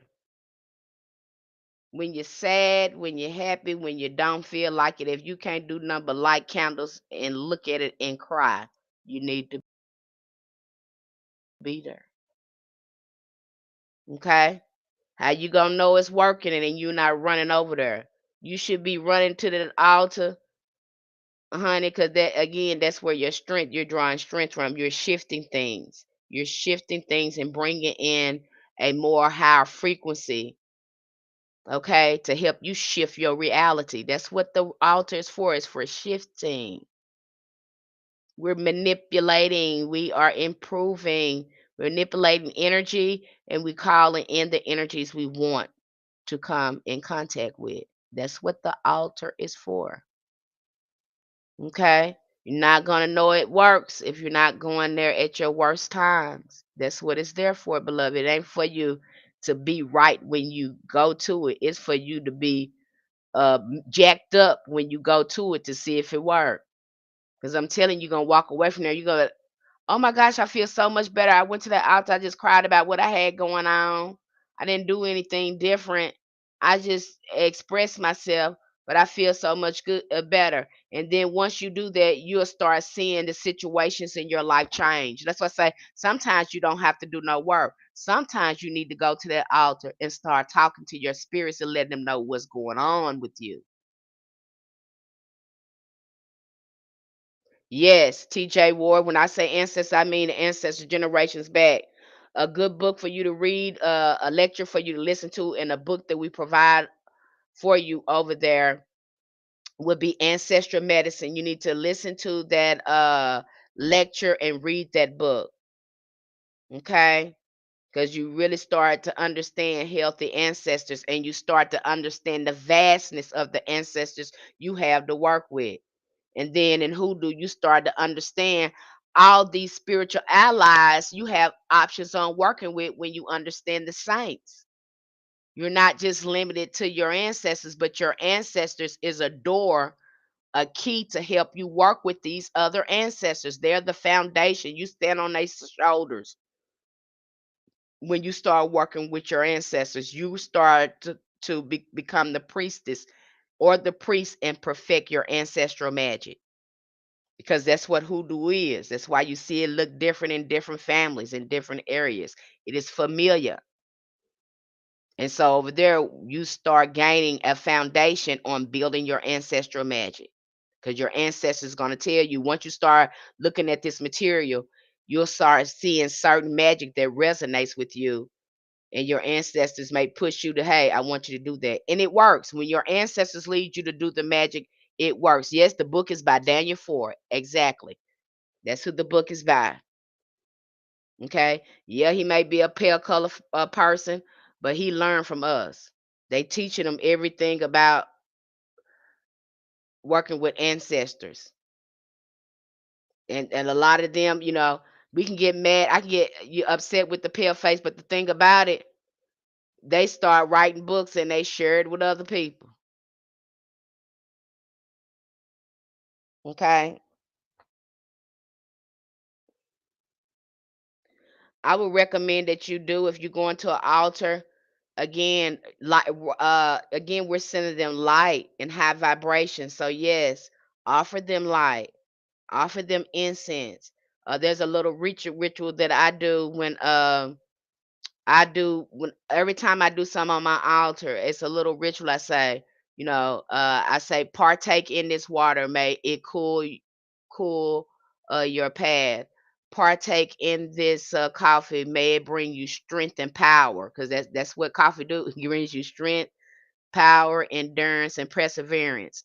Partake in this incense, may it bring you comfort. Partake in this light, for may it forever light your way. Okay. So again, every time I'm sitting something on the altar and I'm offering it to them, again, I'm invoking why I'm putting it there. Letting them know, this is your light, this is your incense, this is your water, this is your coffee, this is your liquor. Okay. So again, yes, it needs to be there, because again, that's part of our tradition. That's part of the hoodoo tradition. Now you might have times where you can't light a candle, whatever, light the incense and pour libations, depending on how far you is in your hoodoo journey. But I don't think you're welcome, enchanted. I don't know how far you're gonna get of doing hoodoo without honoring your ancestors. I don't see, some of y'all just disrespectful. You come over here and you want somebody to show you some hoodoo work and ain't honor not now ancestors. So I don't know how your magic working. How is it working, or if it's even working? You know. So that's something for y'all. Something for you to think about. And another thing for you to think about, like, we have so many people out here. I've just seen it. And I don't like that it's confusing a lot of people, it's misleading a lot of people, it's duping a lot of people, it's scamming a lot of people that say they know authentic hoodoo, but they can't come here and tell you the science behind it. They can only quote you some songs. That's a big indication that they don't know what they're talking about. And they claim they know authentic hoodoo. No, you don't. No, you don't. Because you don't know the science. You can't even articulate the science behind this. Okay?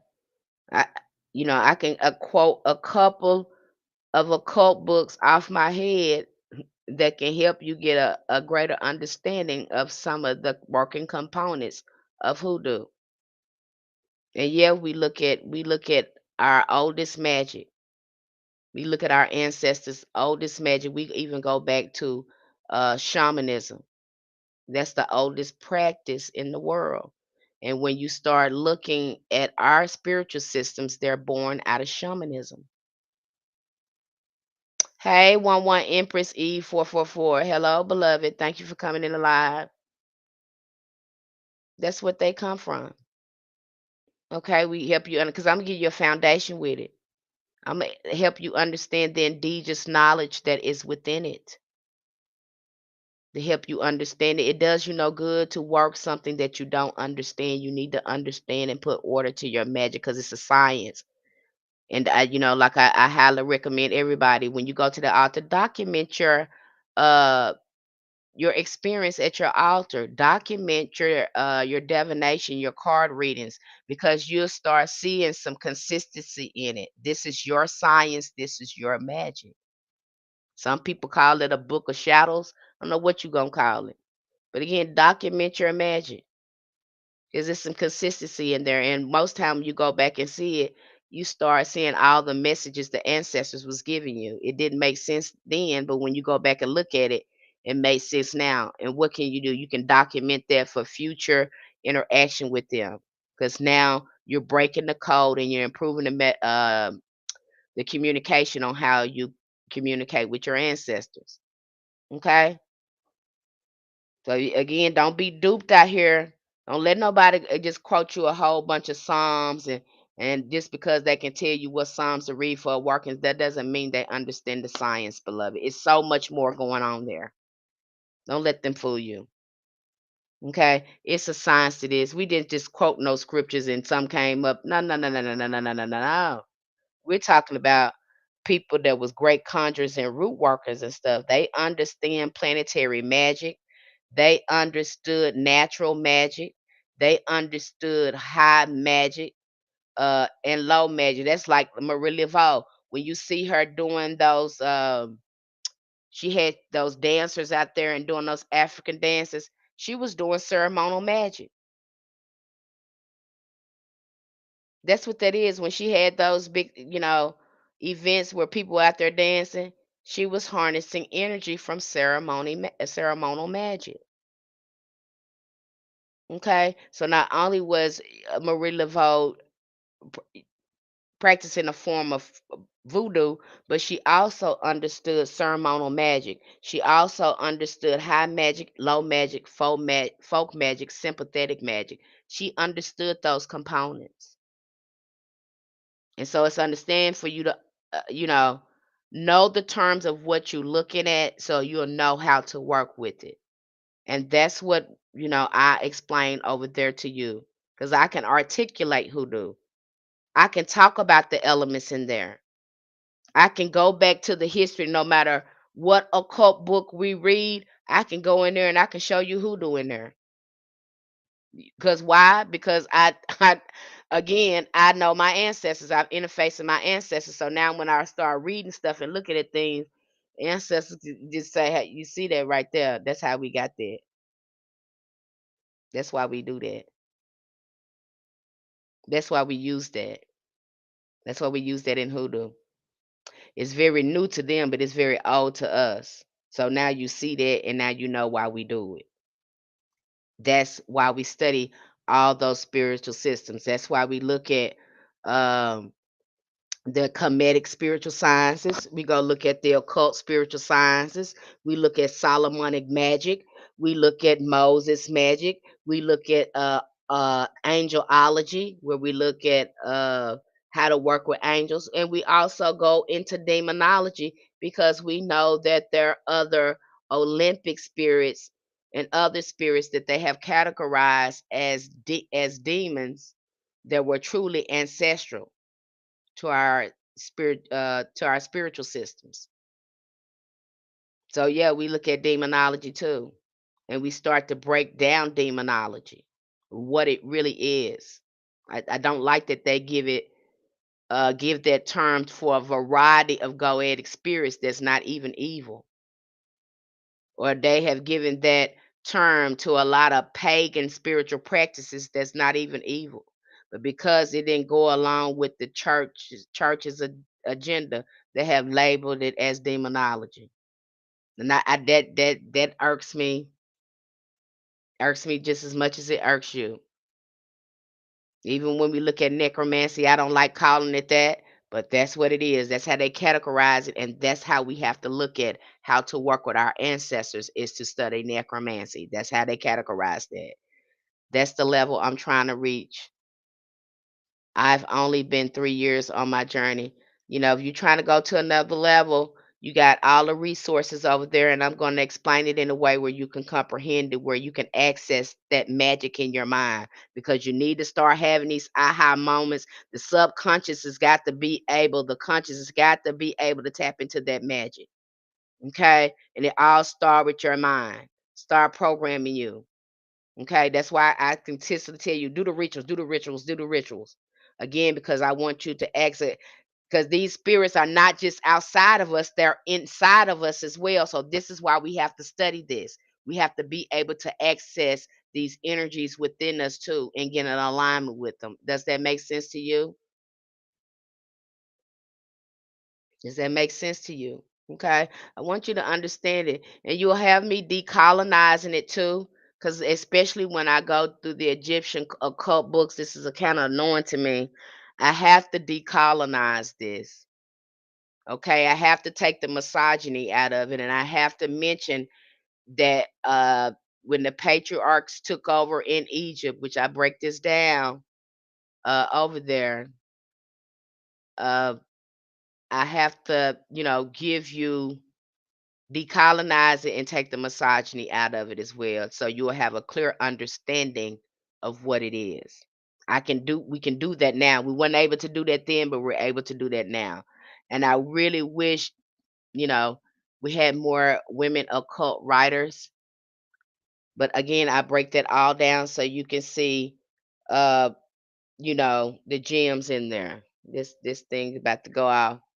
Okay, so if you're on TikTok, get over here to YouTube, cause my phone about to die, y'all. I'm so sorry. I'm so sorry. So TikTok, go over to YouTube if you want to enjoy the rest of this stream. I'm gonna be on about 30 more minutes.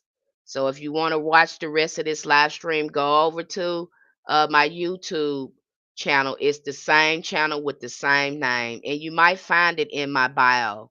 You might find that link in my bio, but I'm gonna have to, because I'm about to lose you. The phone about to die. I'm so sorry. Okay. Love you. I hope I see you over there. Okay. So I had to let that rest, and that phone about to die, Lord. Okay. So again, you get a chance to get all the elements over there. Yes, a lot of sense. You are an excellent teacher. Oh, thank you so much. But I made so many mistakes. And I don't want you to make them. I don't want you to make them. I don't want you to go through the hell and the frustration and thinking, oh, my magic don't work. I'm doing something wrong. Oh, yeah. No, you're not doing things wrong. You just don't have a foundation. No one is articulate. I think we got so many people out here trying to teach hoodoo, and they don't understand the components of it. They're only getting the surface level. But because I have studied this, I started studying this when, what am I, 53 now? I started studying this when I was about 28 or 29. That's how long I've been studying um metaphysics, the occult, and then making a conscious decision to take this knowledge and start going into hoodoo. Okay? I didn't want to go into Ifa. I understand all the voodoo practices and spiritual systems. But I understood too, getting an Ifa and voodoo that way, it's a religion, and I was not interested in religion anymore. I was not. I just was not. What I was interested in was freedom and liberation, and I found that in hoodoo, and I love that. So I really get, I trip out on people when they say you're not initiated. They see me doing some voodoo stuff or Orisha stuff. They say you're initiated. No, I'm not. I'm not. And I don't plan to be, because I'm not jumping in one frying pan out of another. And see, you up here trying to bash somebody because you're in the religion, and now you're pushing initiation to bring money into the religion. And I am not being influenced by that. I am being influenced by a true purpose.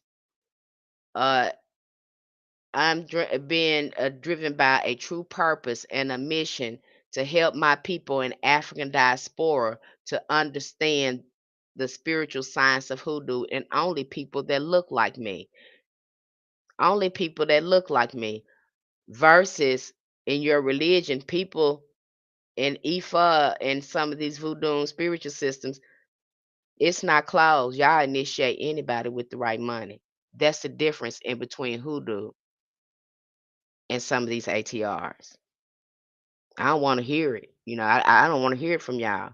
I don't want to hear from y'all until y'all don't come over here telling me nothing about initiation when you sit there. And that's a shock for people of African diaspora, because when we see pale color people in y'all religions like that, that's a trauma response from us, because we looking at you like, what the hell are you doing? Why are these people here? Because we don't let them come over there like that over here. We keep it closed. We don't give a damn about how much money they got, how much they want to know this. We ain't going.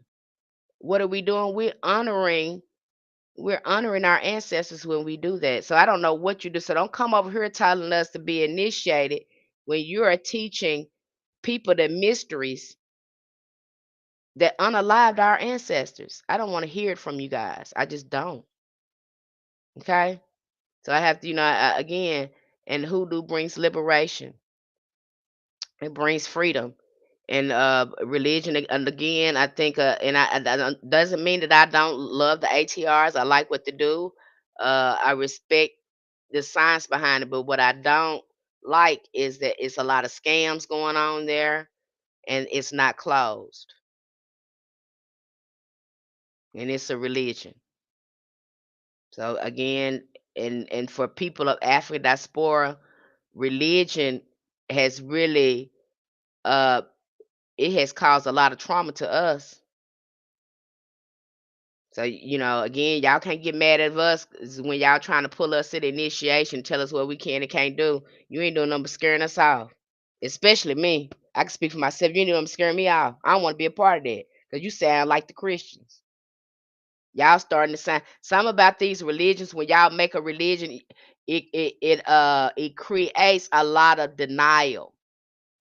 It's some things that y'all don't want to look at. I mean, you have to have some sort of ignorance for the religion to work.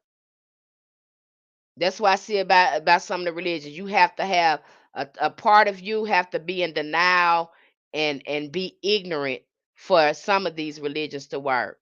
And I see a little of that in some of the ATRs. Y'all gonna have to deal with that. Y'all gonna have we have to sit the hoodoo heads and the ATRs are gonna have to sit down and have a discussion, because look, you know, we all experience, this trauma. And if you want us to get along with you, you got to stop it with the religious fanatics. You got to stop it with that. You got to stop telling us what to do in our spiritual practice. You got to keep your mouth shut. Now, y'all agreed upon those traditions to communicate with the Orishas. You made traditions around that. That's how you form that religion. That's how your religion works. I'm not in your religion. So I didn't agree to those traditions that you signed up for. So my practice is different. It don't have to look like your practice, and it doesn't mean that it's wrong because it don't look like yours. I agree, enchanted one.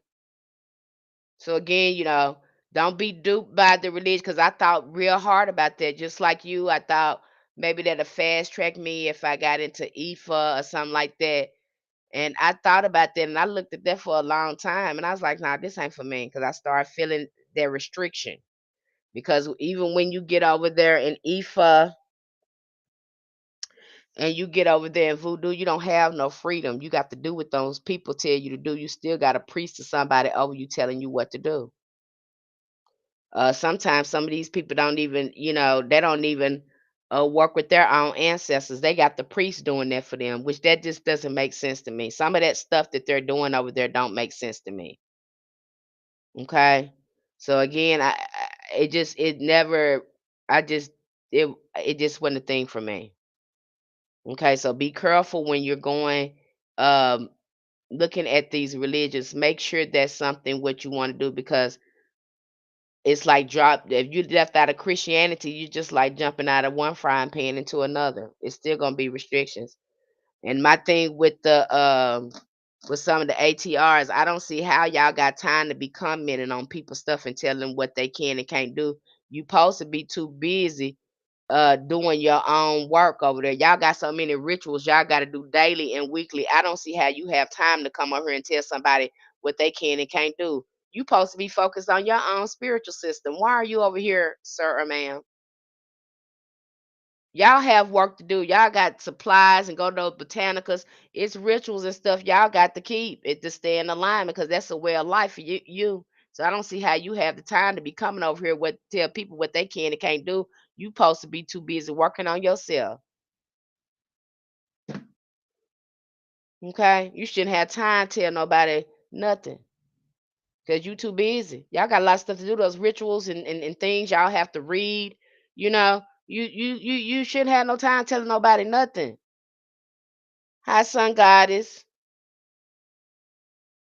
Okay? Learn what you got going on. And then some of them can't even articulate or fully understand their religion because they have to learn the language and learn the prayers and all of that. So they can tell you what you can't do, but a lot of them can't fully articulate what they're learning. And then you may not even understand it because you don't understand the shamanic or spiritual system in that tradition. Okay. And so in hoodoo, again, we make it plain, we make it simple. We connect with our indigenous ancestors in the Americas. We call on them in the Americas, the one who bled on the soil. Then we understand again, reaching back, looking at Solomonic magic, looking at Moses magic, we can see our most oldest ancestors highly influence that those spiritual sciences. We plainly saw that in the Bible. Okay. And we not only work with some of the Christian spiritual systems, but we also work with other spiritual systems as well. We understand them, we break them down, and I give you full disclosure on how to work with certain spirits, saints, voodoo deities, orisha deities. I give you full disclosure so you can work with them in a healthy way. But I will the first thing you're gonna do is get right with your ancestors before you do anything. I'm gonna emphasize that when you get over there, you probably gonna get tired of me saying that because I'm gonna beat that in your head. You're gonna hear me say that a lot. Did you do your ancestors work? Did you do your shadow work? Did you ask your ancestors? Did they say that was okay? Have you been doing your shadow work? Those are two things I'm going to emphasize. You might see me repost it several times because I want you to again, that's the foundation to your magic. So if you come to me and you ask me, Miss Penny, I did this and it didn't work. Did you ask your ancestors? Okay, what kind of shadow work you were doing and what you was doing, and again trying to see if you're in alignment with the work. And I see a lot of your mentors and stuff, they're not going to talk to you like that. They're going to instantly, you know, I don't know if they're going to instantly say, "Oh, it's you." But why is it them? Have you did an assessment? Have you assessed them and asked them what was going on? Don't just write them off. Listen to what they got going on. Ask them what time did they do it? Did they ask their ancestors? Can you recommend a spirit they can work with? Again, all this is part of hoodoo. Okay? All this is spiritually centered, it is ancestral centered.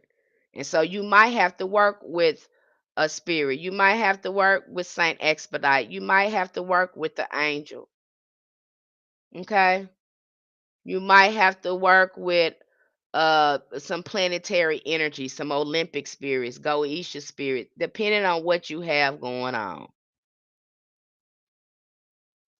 Okay, so if a spell didn't work, You think it didn't work, you want to do some work with another spirit. There's just so many options in helping us get our work done. And if you don't know the options, you'll think you're stuck at Psalms, and you're not. You're not just stuck at just working with Psalms. I'm so tired of people giving a mis representation of that and misleading people and making them think they don't have options when hoodoo is a vast variety of options in getting the work done.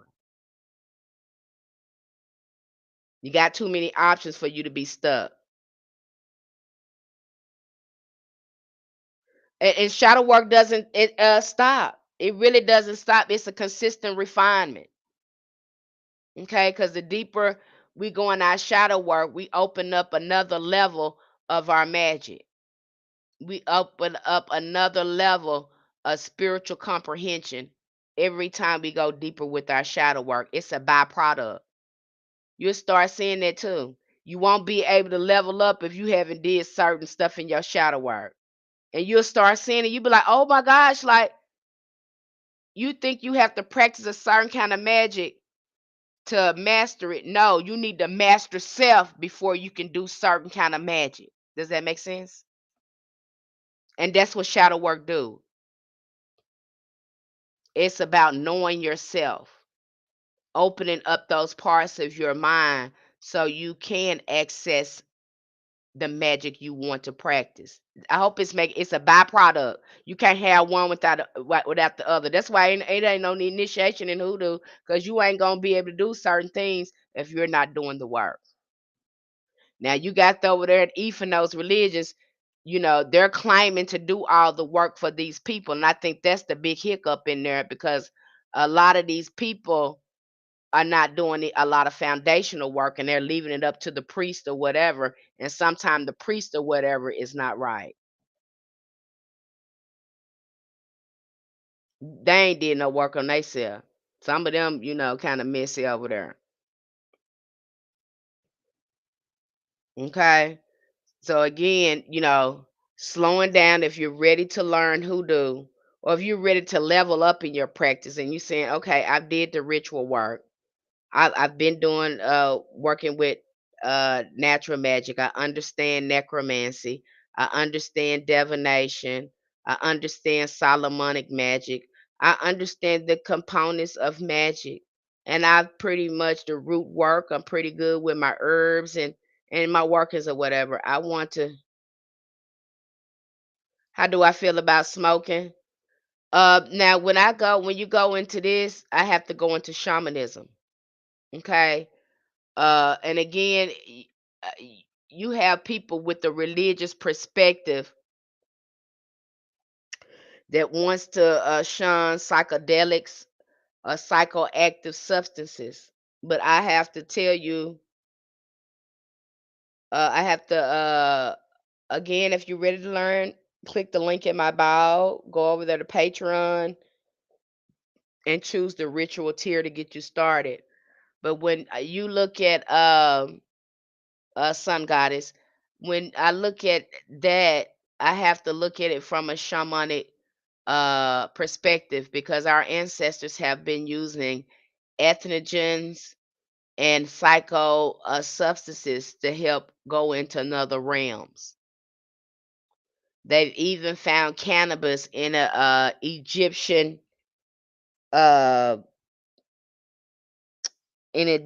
coffin.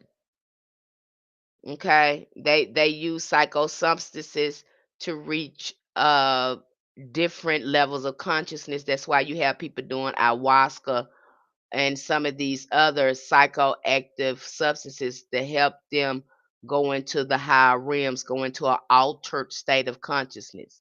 That's kind of what you do when you go to an altar, because you're shifting into, again, to the astral realm, into the altered consciousness. Okay, so that's how I feel about smoking. But like I say, too much of anything could be uh could affect you. But it depends too on what you're smoking. Are you using it for medicine? Are you using it to evolve? But that's kind of how I look at when it comes to psychoactive substances. because again we have to look at shamanism, and we look at the symbols, and a lot of people don't talk about that. These women were inhaling ethnogens, and they were going into the spiritual realm and prophesying. And it's also they've also found that within the Jewish history, that, and I knew it. The ancestor had told me this, but I hadn't had any real outside confirmation.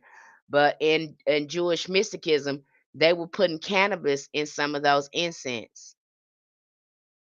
They were using cannabis.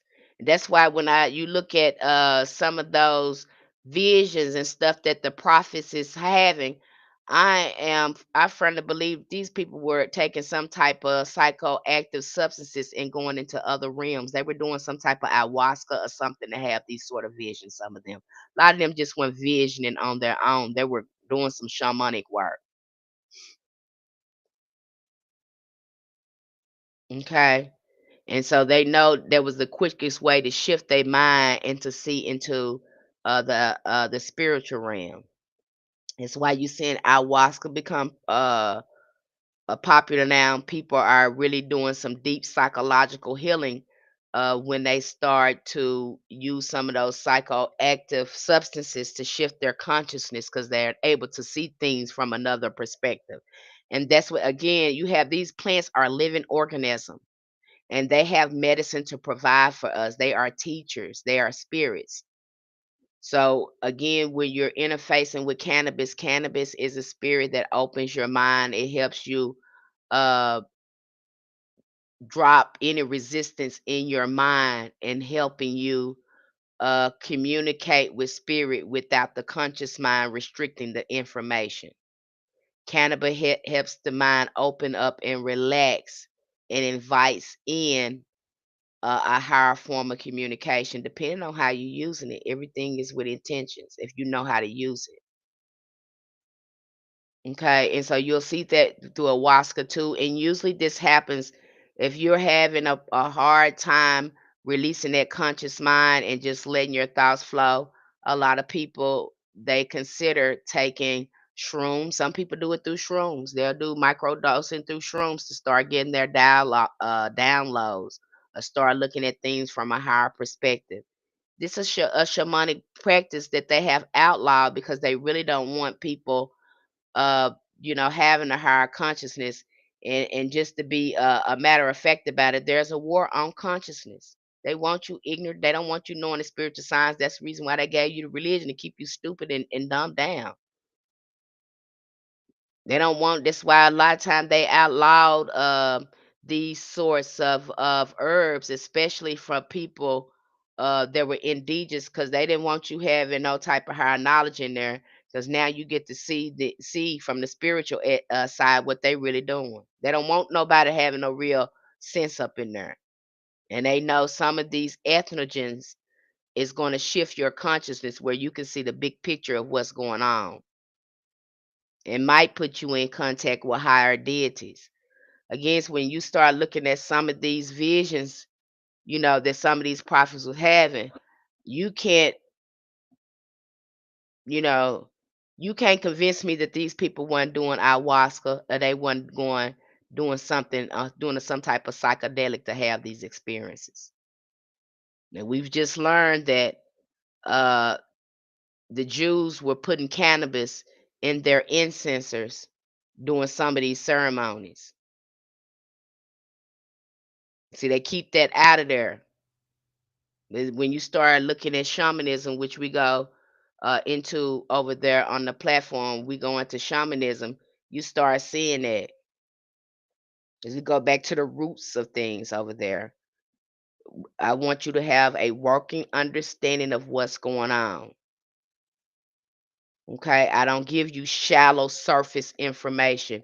I give you we go over deep information so you can understand it as a science. Who is not just a faith-based spiritual system. Again, they're trying to make that Christian. That's not that. Okay? Yep, should faith be in your magic? Absolutely. Should it just be based only on faith? No. It should be a science and order to it. Okay.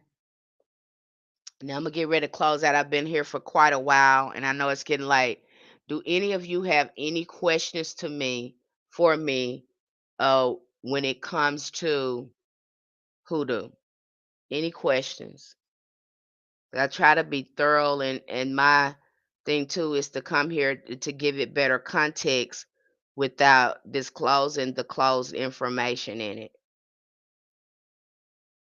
But you'll see why it's closed once you start working and then doing it. You'll understand why it's closed because of the spirits you're going to be working with and the relationship you have with your ancestors. Anyone have any questions for me? And again, we have a divination workshop coming up next month where we're going to be going over the courtship cards. We've already went over the major arcana. We're going to be focusing on divination for a little while because that's going to be, again, that is another foundation of your work. That is your medium, your cell phone for talking to spirit, to communicating with spirit. So again, the workshop comes free with the ritual and conjure tier. All you got to do is get the ritual and conjure tier. You automatically get the free workshop. Okay. Because I know how important it is for you to understand divination. And we'll be going over tarot card. We'll be going over the tarot. We've already went over the major arcana. The next cards we're going to be going over is the courtship cards. I know, son goddess. I know you know. I've been up here for a while. I've been up here for 3 hours, yapping, yapping, yapping. I'm sorry. You're just getting the end of it. I'm so sorry. Okay. So, um, I explained that to you over there. I'm trying to see what else we got going on over there. A lot of good lectures coming up about the occult. We're jumping into again the root of hoodoo when we go in and look at the comedic sciences. We look at the cosmology of indigenous spiritual systems as well. So we're really getting to the closed part of hoodoo so you can get greater understanding of the science. What else are we doing over there? Oh, and we also over there too, which I love the service I provide. I provide a hoodoo astrological chart. And so what I do is yeah, that's through Patreon. That's through Patreon. Uh-huh. You get the free workshop, divination workshop through Patreon through the ritual and conjure tier. You automatically get that free when you join those memberships, the ritual or the conjure.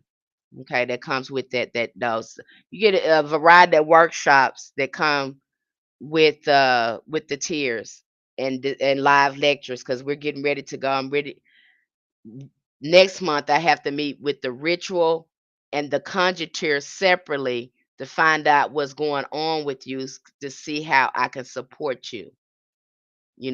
Get you where you're trying to be. So we'll be meeting on that as well. But I also provide an astrological chart reading for you. You give me your date of birth, the time you were born, where you were born, and we look at your astrological chart from a hoodoo perspective. So you'll know the shadow work, the ancestral work you need to focus on, and the level up work you need to do. And so we do that by looking at your south and north node. We start looking at your houses, and you get a full hoodoo breakdown uh, a hoodoo breakdown from that perspective, which will give you the roots that you need to be working with, the spiritual allies you should consider working with based on your astrological chart.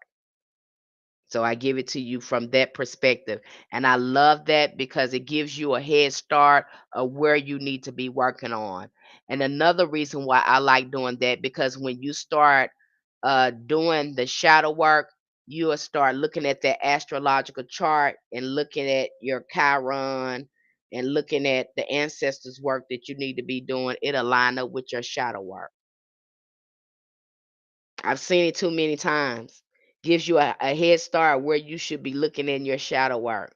And if you've already started shadow work, you're probably going to look at that astrological hoodoo blueprint astrological chart and be like, damn, Miss Penny, that's what I'm doing right now in hoodoo. That I mean, that's what I'm doing right now in shadow work. I'm doing this specific. I've seen it so many times, so that it's a good blueprint to have, because when you got your astrological chart, especially from a hoodoo perspective, that's your root work. That's where everything is coming from. You really level up when you have this information, and now you know how to use that astrological chart. A lot of us are getting our we're getting our astrological chart, and we don't know what to do with it. We have this information, but we don't know how to spiritually apply it.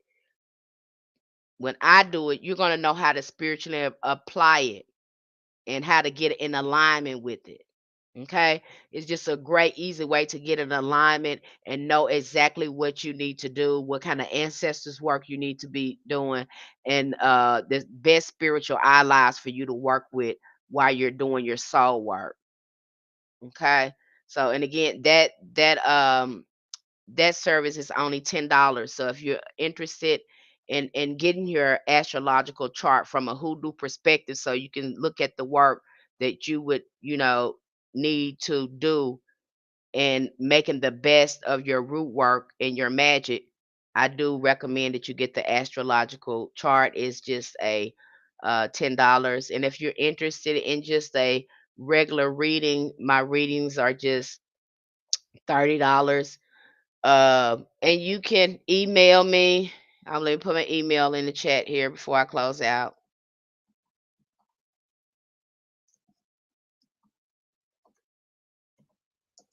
Okay, there's my email in the chat if you're interested in contacting me to book a reading, or to say, hey, Miss Penny, I need you to do my chart for me. Okay. And I will get you out an invoice and let you know when I can get your chart out, or when we can best time to book an appointment. Okay. Did anyone have any questions? Sun Goddess over here cutting up. Um, did anyone have any questions? Anything you want to add before I leave here? Anything you want to add? And again, you can always contact me at Spiritual Roots Hoodoo Community. The link is in the bio. You can get directly over there. All of our membership um, tiers are very affordable. Very, very affordable. You get quality. I mean, I wish I didn't have that kind of quality when I was learning, but you get quality books and lectures, very detailed, because you're not gonna be lost. Okay, you ain't to wonder about nothing. I heard somebody's like, Miss Penny, you like break everything down. Yeah, because I want you to comprehend. I just don't want you to throw things out there and have you assume. It's important that you understand. Okay. All right. So if you need to contact me, you need to get in contact with me. You have any questions? Again, you have my email address here. And I hope to see some of you over there on the platform. I promise. I mean, you're going to love the community and you're going to grow. You're going to grow. If you apply the information, you will see results. So if you're interested in real authentic hoodoo, you ready to get serious, you ready to do some high stepping, get over there. Okay. Love you guys.